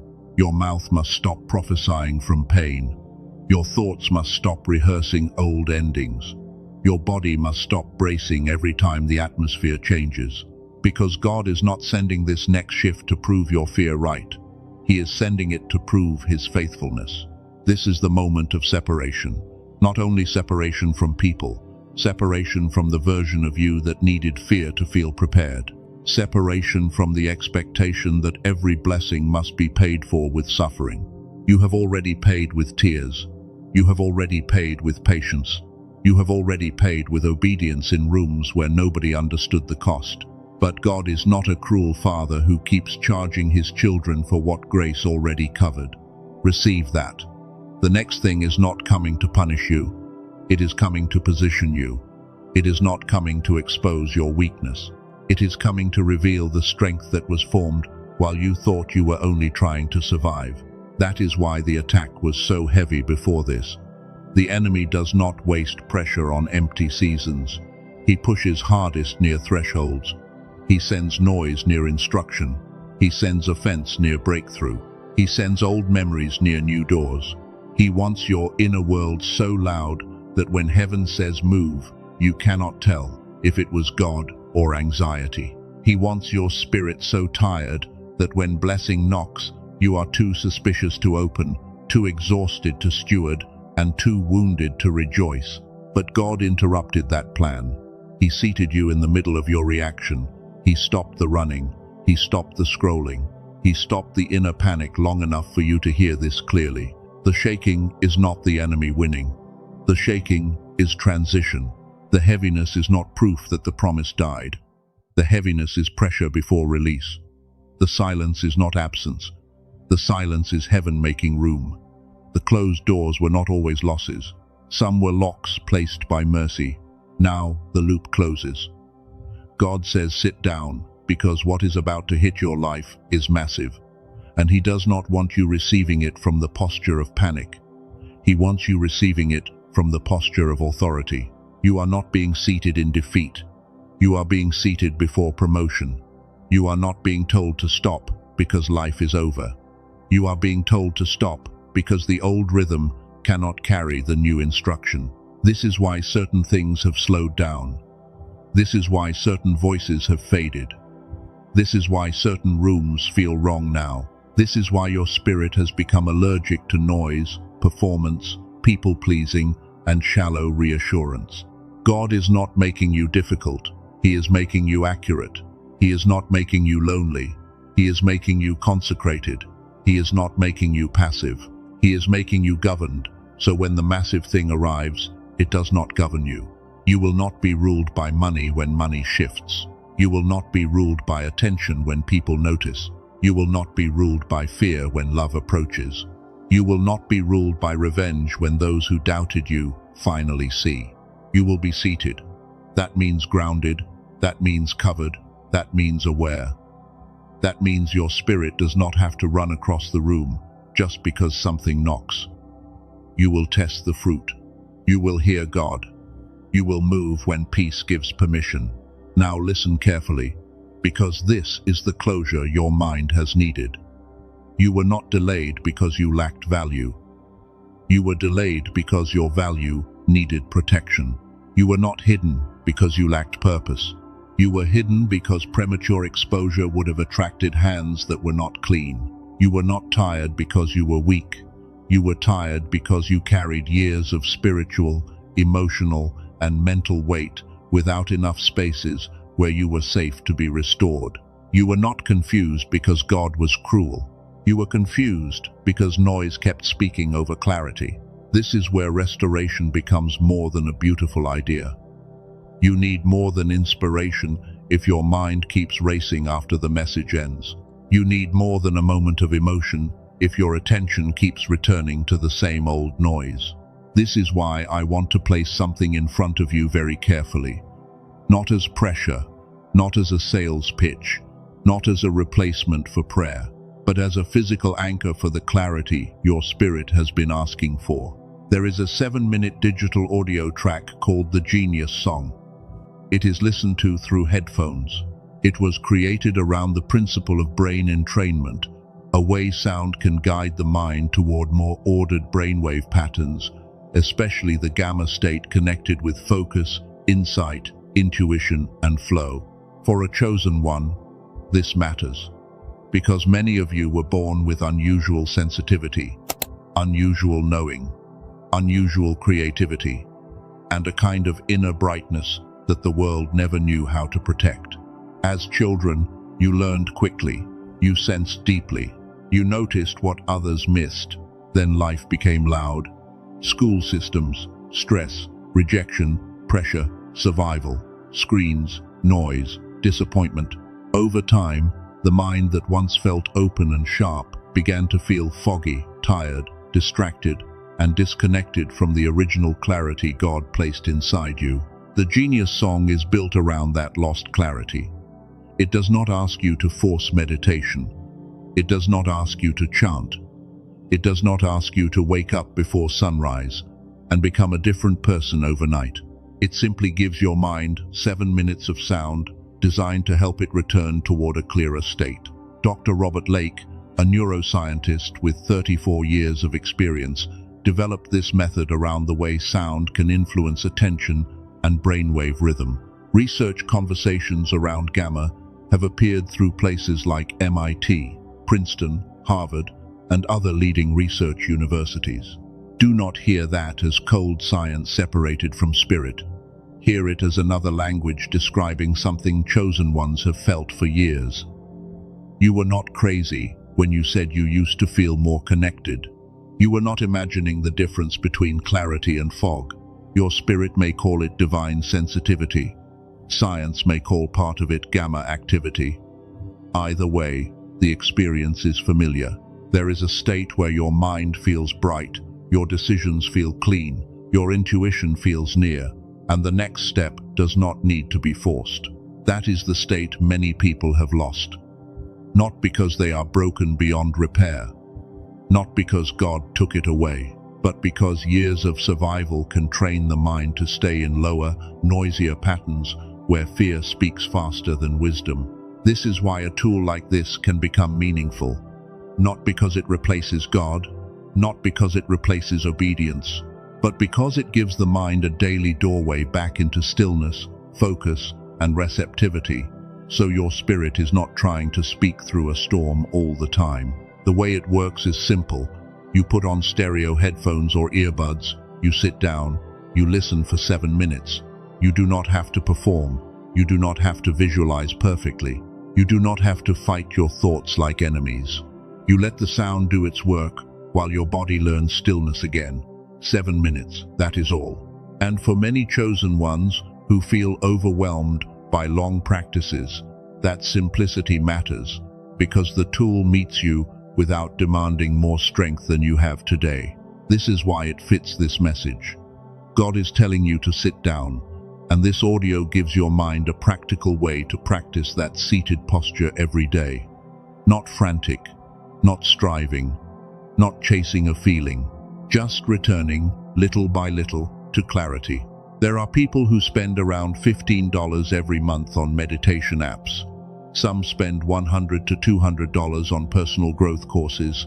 Others consider retreats that can cost $400 to $800, or therapy sessions around $150. Those things may help some people, but many of them do not specifically aim at gamma clarity.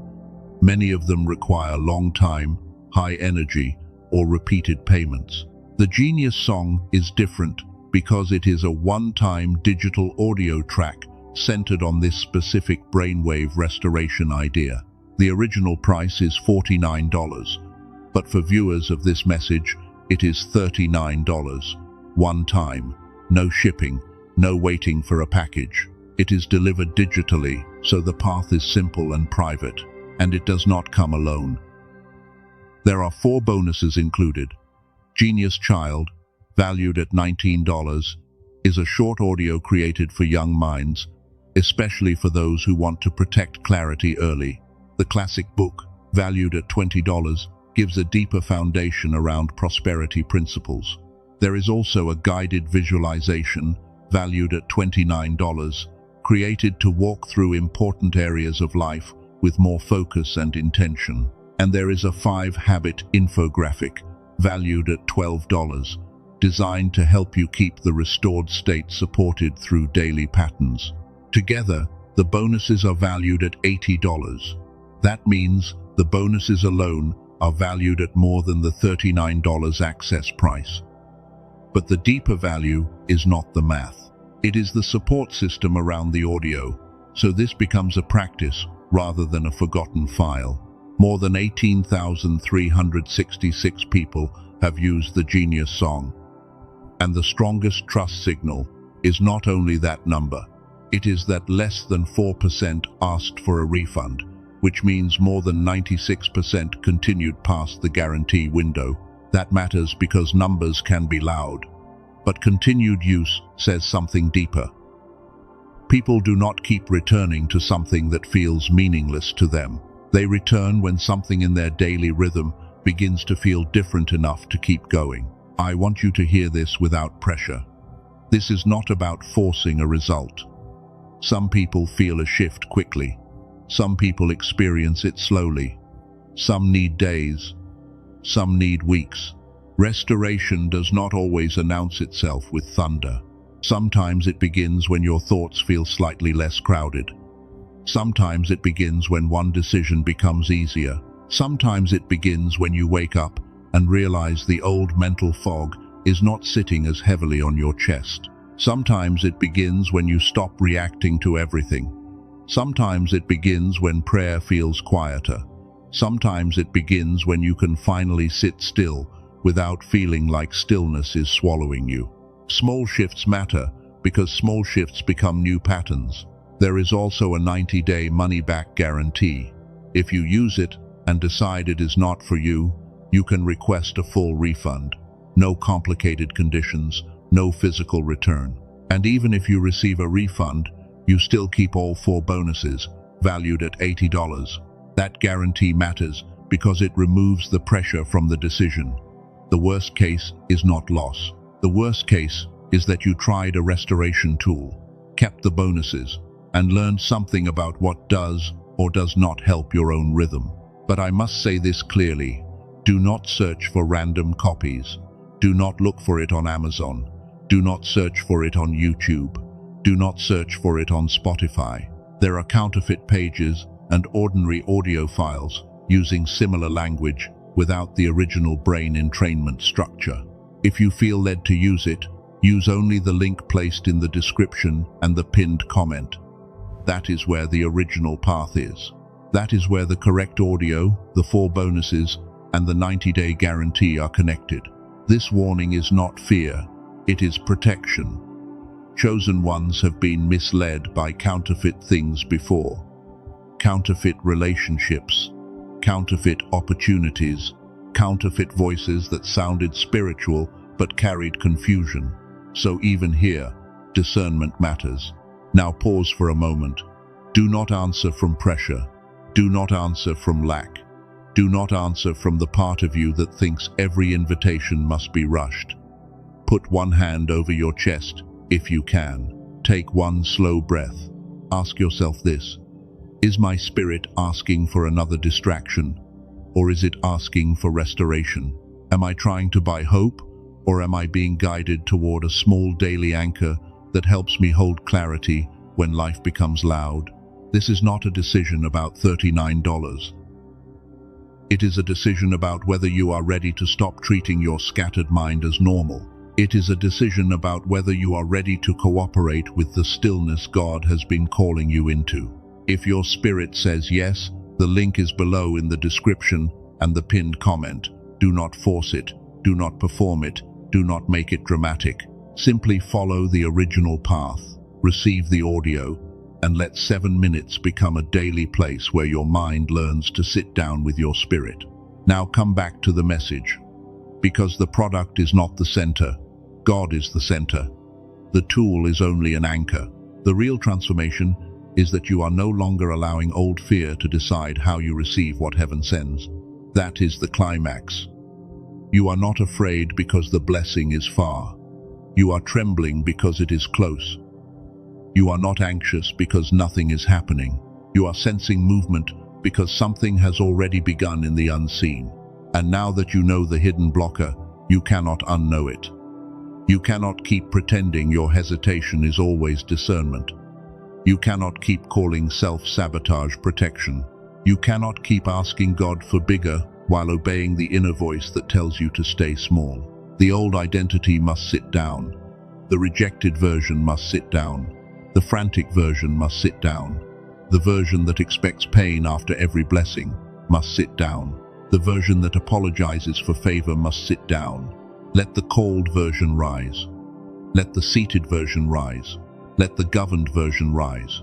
Let the version of you that can receive without panic rise. Let the version of you that believes God is kind with good things rise.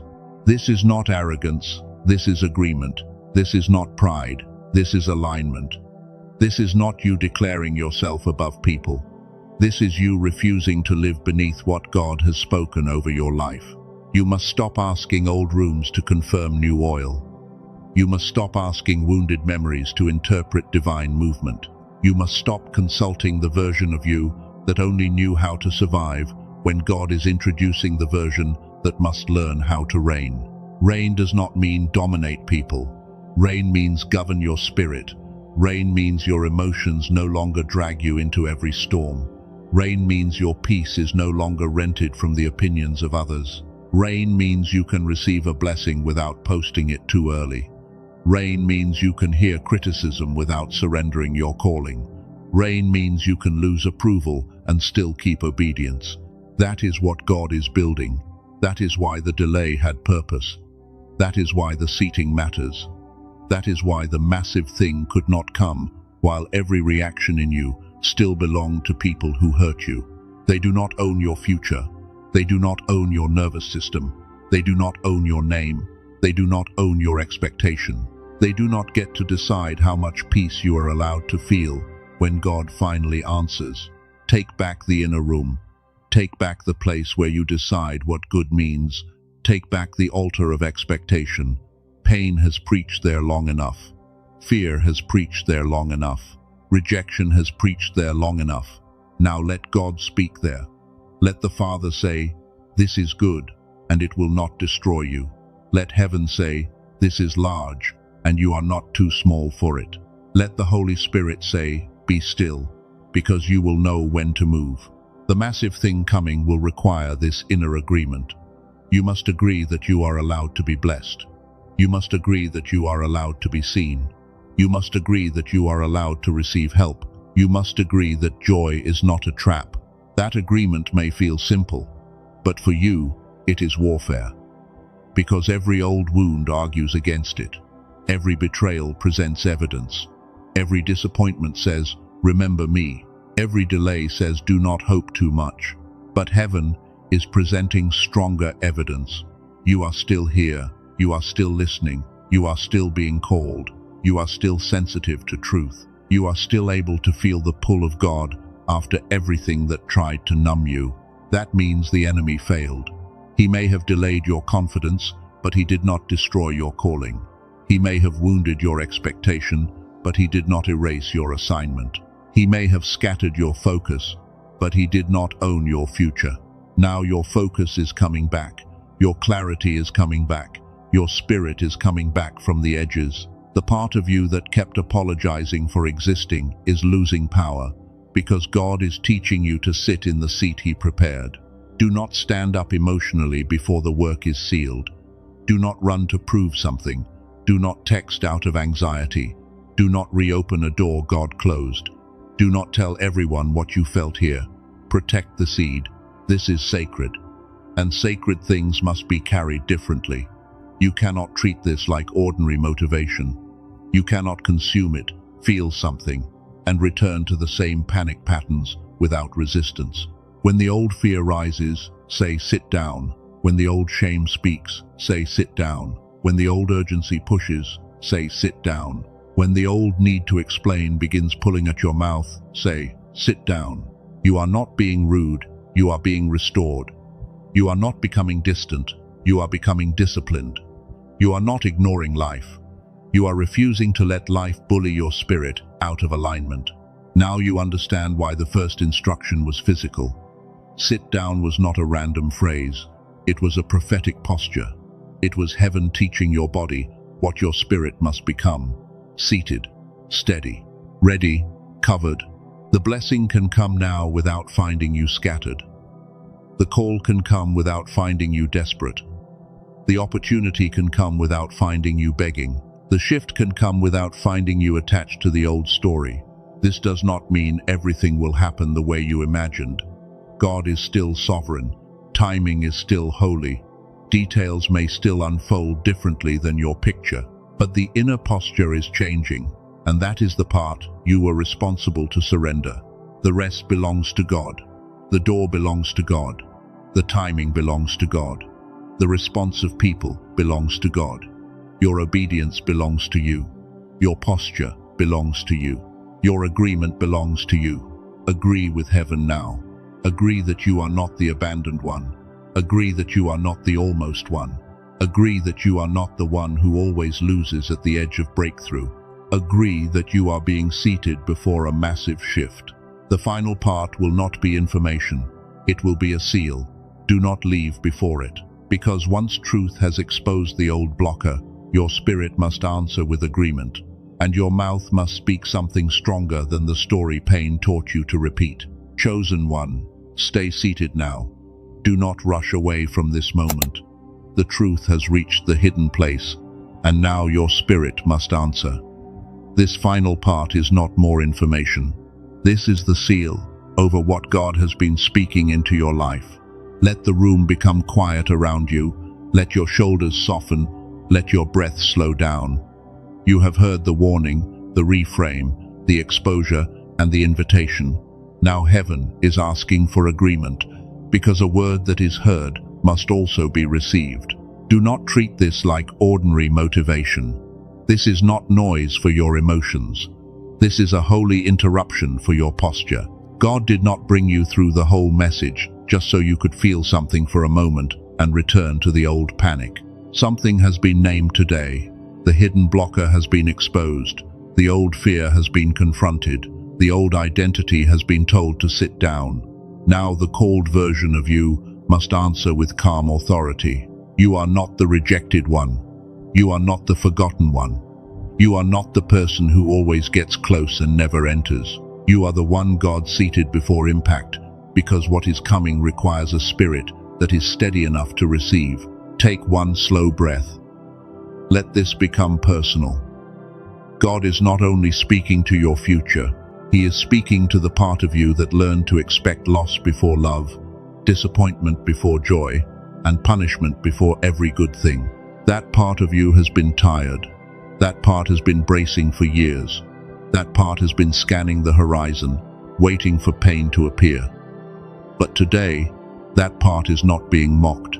It is being healed by the Father. God is not angry that you were afraid. He knows why. He saw the betrayal that trained your nervous system. He saw the prayers that seemed unanswered. He saw the doors that closed without explanation, and he saw how quietly you blamed yourself. But heaven is correcting the story. You were not abandoned in the delay. You were being protected. You were not buried by the silence. You were being formed. You were not forgotten because people did not recognize you. You were hidden until the appointed time. Now receive the seal. The shaking was not rejection. The heaviness was not the end. The silence was not absence. The separation was not destruction. The waiting was not wasted. The stillness was not weakness. The sitting was not defeat. You were being positioned. You were being strengthened. You were being made accurate. You were being trained to hear God without needing every person to confirm what heaven already whispered to your spirit. This is why you cannot leave this moment with the same language. You cannot keep saying, "Nothing ever works for me." You cannot keep saying, "Good things never stay." You cannot keep saying, "I always lose what I love." Those words do not belong to the seated version of you. Those words came from pain. Those words came from disappointment. Those words came from seasons where you had not yet learned that fear can sound convincing and still be a liar. From this moment, your mouth must become guarded. Not fake, not religious, guarded. You do not need to deny pain, but you must stop giving pain permission to prophesy over your future. Say this in your spirit: I am not cursed by what I survived. I am not owned by what happened. I am not governed by old rejection. I am seated in the authority God gave me, and I will not run from what heaven sends.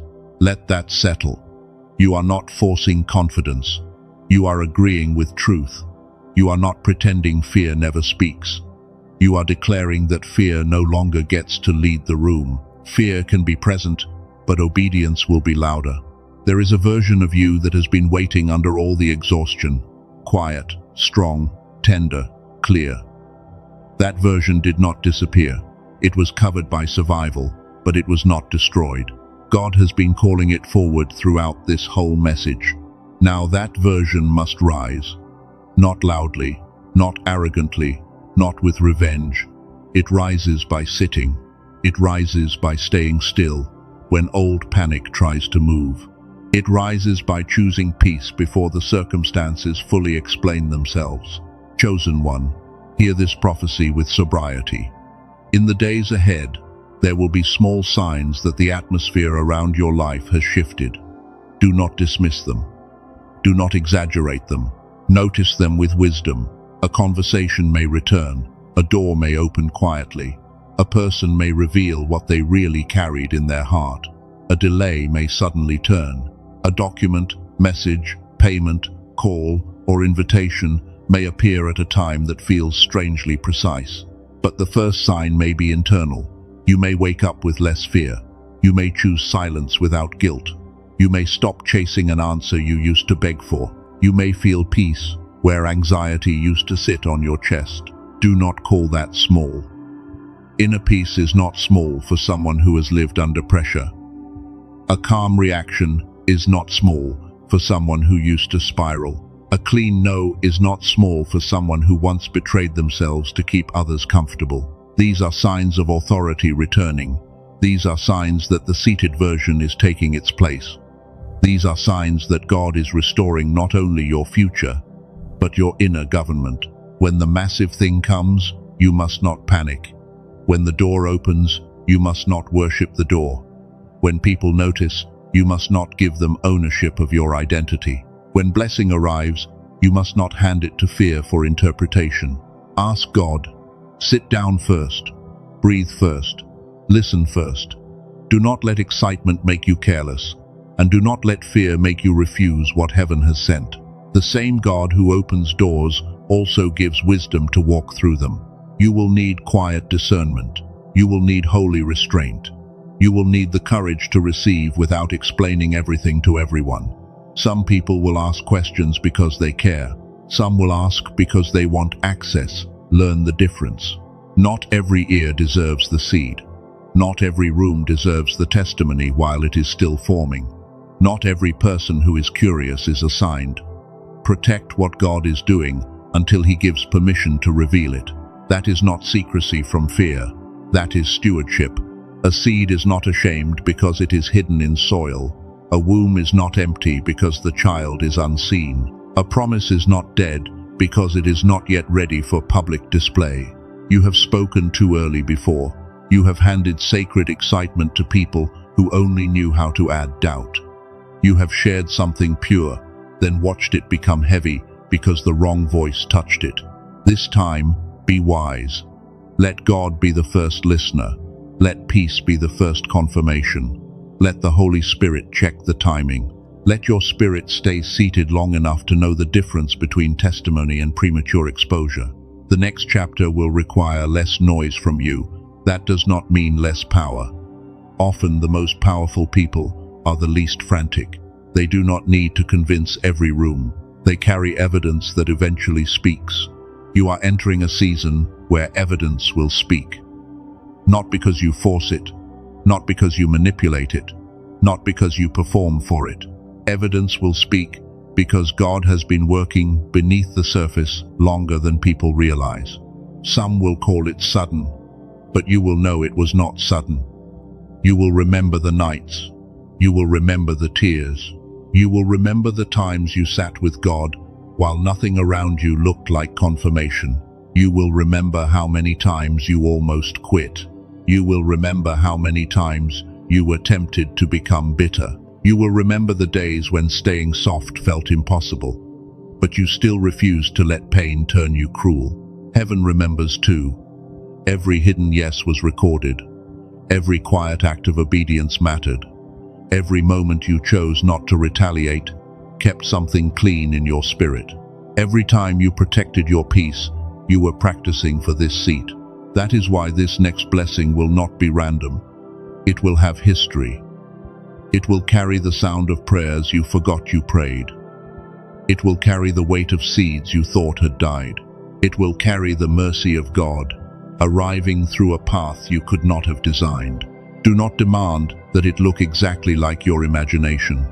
God can answer the heart of a prayer through a form your mind did not expect. He can send provision through a strange channel. He can send connection through an ordinary conversation. He can send clarity after a long fog. He can send peace before He sends details. He can send one instruction that changes the direction of the whole road. This is why your spirit must stay alert, not anxious, but alert. Alert is different from afraid. Afraid braces for disaster. Alert listens for God. Afraid scans for pain. Alert watches for instruction. Afraid runs from silence. Alert honors silence because it knows heaven may be speaking beneath it. You are learning alertness without anxiety. That is maturity. You are learning hope without desperation. That is healing. You are learning boundaries without guilt. That is freedom. You are learning stillness without defeat. That is authority. Now I want you to receive this declaration. I am seated for what God is sending. I am not running from favor. I am not rejecting good news, because pain trained me to expect loss. I am ready to receive with wisdom, peace, and discernment. Say it again in your own spirit. I am seated for what God is sending. Let the words touch your chest. Let them move through the tired places. Let them confront the part of you that still thinks you must panic to be prepared. You do not have to panic to be prepared. You can be calm and ready. You can be humble and powerful. You can be quiet and chosen. You can be sensitive and strong. You can be still and moving in the will of God. This is the balance heaven is restoring.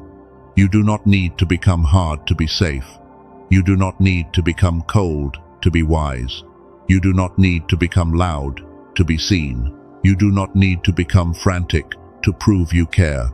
The Father is teaching you a new way.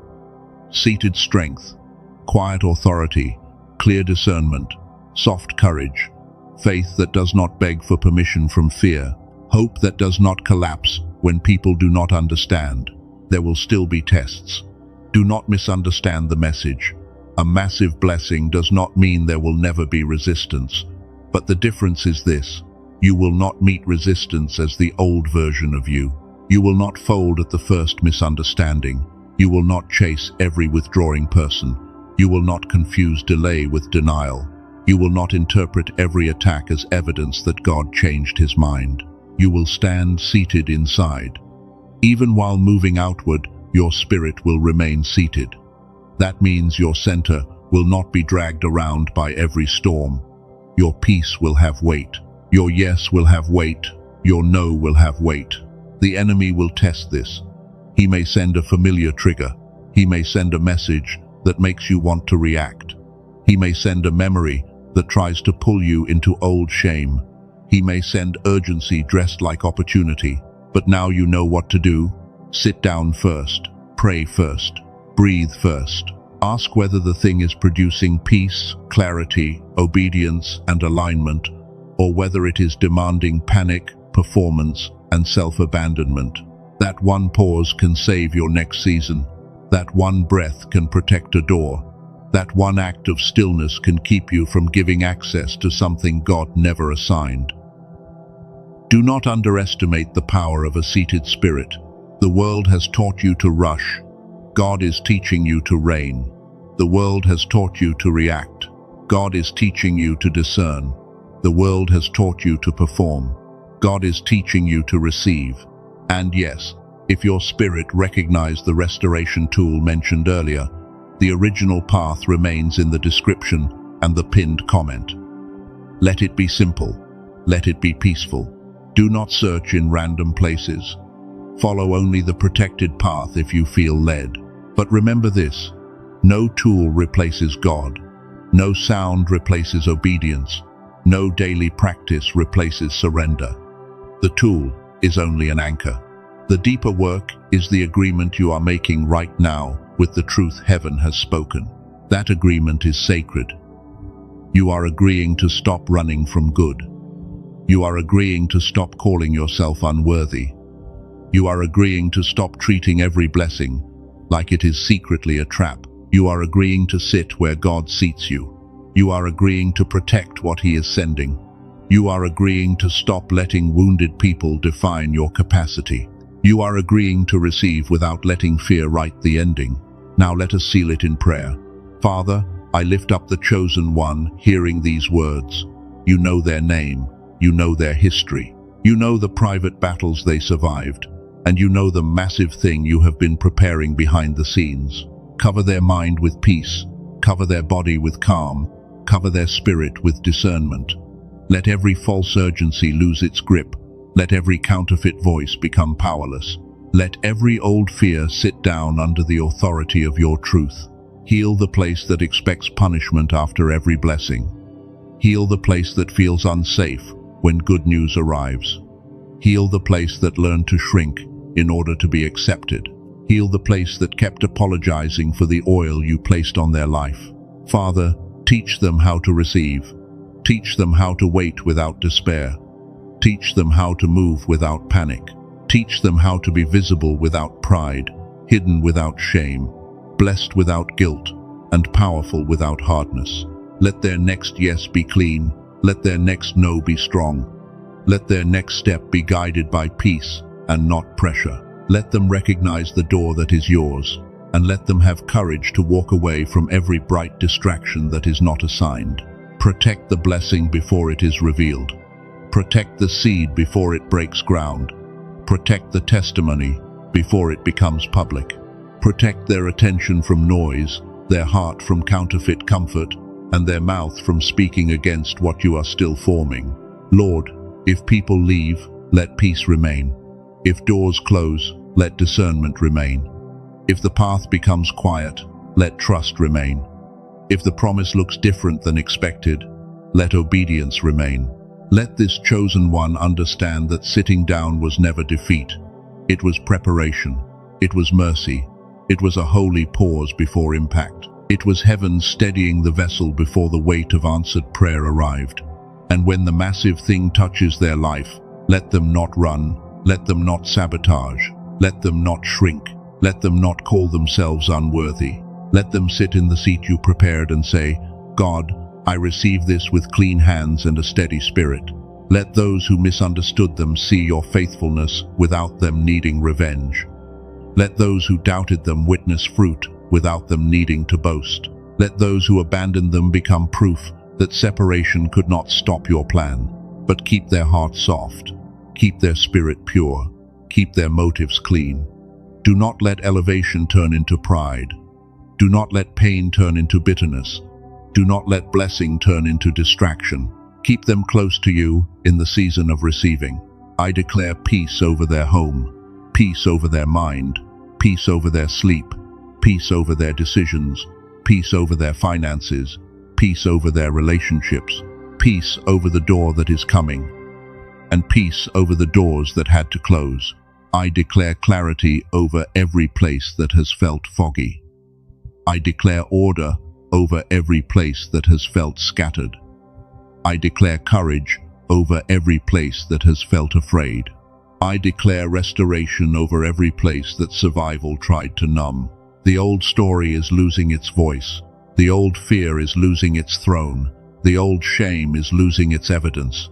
The old delay is being rewritten by divine timing. The old rejection is being swallowed by the love of the Father. Chosen one, receive that. Let your spirit say amen. Not casually, not as a habit. Say amen as agreement. Say amen as surrender. Say amen as the sound of the old identity sitting down and the restored identity rising in peace. If this message reached the place in you that no one has been able to name, type, I am seated for what God is sending. Do not type it for attention. Type it as a witness. Type it as agreement. Type it as a seal. If you know this message was not random, type 777. Let it mark the moment your spirit stopped running from the very thing you prayed for. Let it mark the moment your posture changed. Like this message, so another chosen one can be reached before they run from their own breakthrough. Share it only if the Holy Spirit places a name on your heart. Do not force it. Let obedience be simple and clean. And if you have not subscribed, do it from alignment, not habit. This was not the last instruction heaven has for you. There are more words coming for the chosen ones who are learning to receive, remain, discern, and walk in holy authority. Now listen to this final word. Do not leave this moment and immediately return to noise.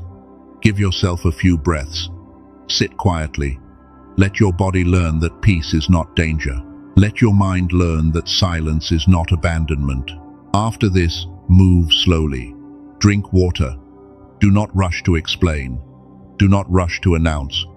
Do not rush to prove that something happened. If something holy happened in your spirit, protect it with quiet obedience. In the coming days, watch your reactions. When fear tries to rise, remember the instruction. Sit down. When shame tries to speak, remember the seal. I am seated for what God is sending. When urgency tries to push you, ask God for peace first. This is how you steward the word, not by feeling emotional once, but by practicing the posture when the test returns. The word becomes yours when you obey it in ordinary moments, not only when the music of the message is still in your ears. You are ready for a new posture. You are ready for a new rhythm. You are ready for a new expectation.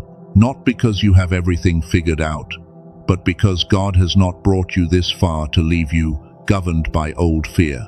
The massive thing coming does not need the panicked version of you. It needs the seated version. It needs the version that can receive without running, choose without begging, wait without despair, and move without needing applause. That version is already rising. You can feel it. It is quiet, but it is real. It is tender, but it is strong. It is not trying to impress anyone. It is simply agreeing with heaven. So sit down one final time in your spirit. Let every scattered part return. Let every anxious thought bow. Let every wounded expectation be corrected by the kindness of God. Let every old name fall away. You are not almost chosen. You are chosen. You are not almost remembered. You are remembered. You are not almost prepared. You are prepared. You are not almost seated. You are seated. And what God sends next will not find you running from yourself. It will find you grounded. It will find you covered. It will find you listening. It will find you ready to receive with peace, wisdom, and holy confidence. The old season may have trained you to stand at the edge of blessing with fear in your hands. But this new season is teaching you to sit at the table with faith in your heart. You will not beg for crumbs from what God prepared for you. You will sit.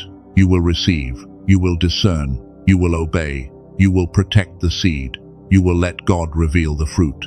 And when the massive thing arrives, you will know why heaven made you still before it came. Chosen one, the word is sealed. Stay seated. Stay sober. Stay soft. Stay ready. What is coming is big, but the God who prepared it is bigger, and the spirit he restored inside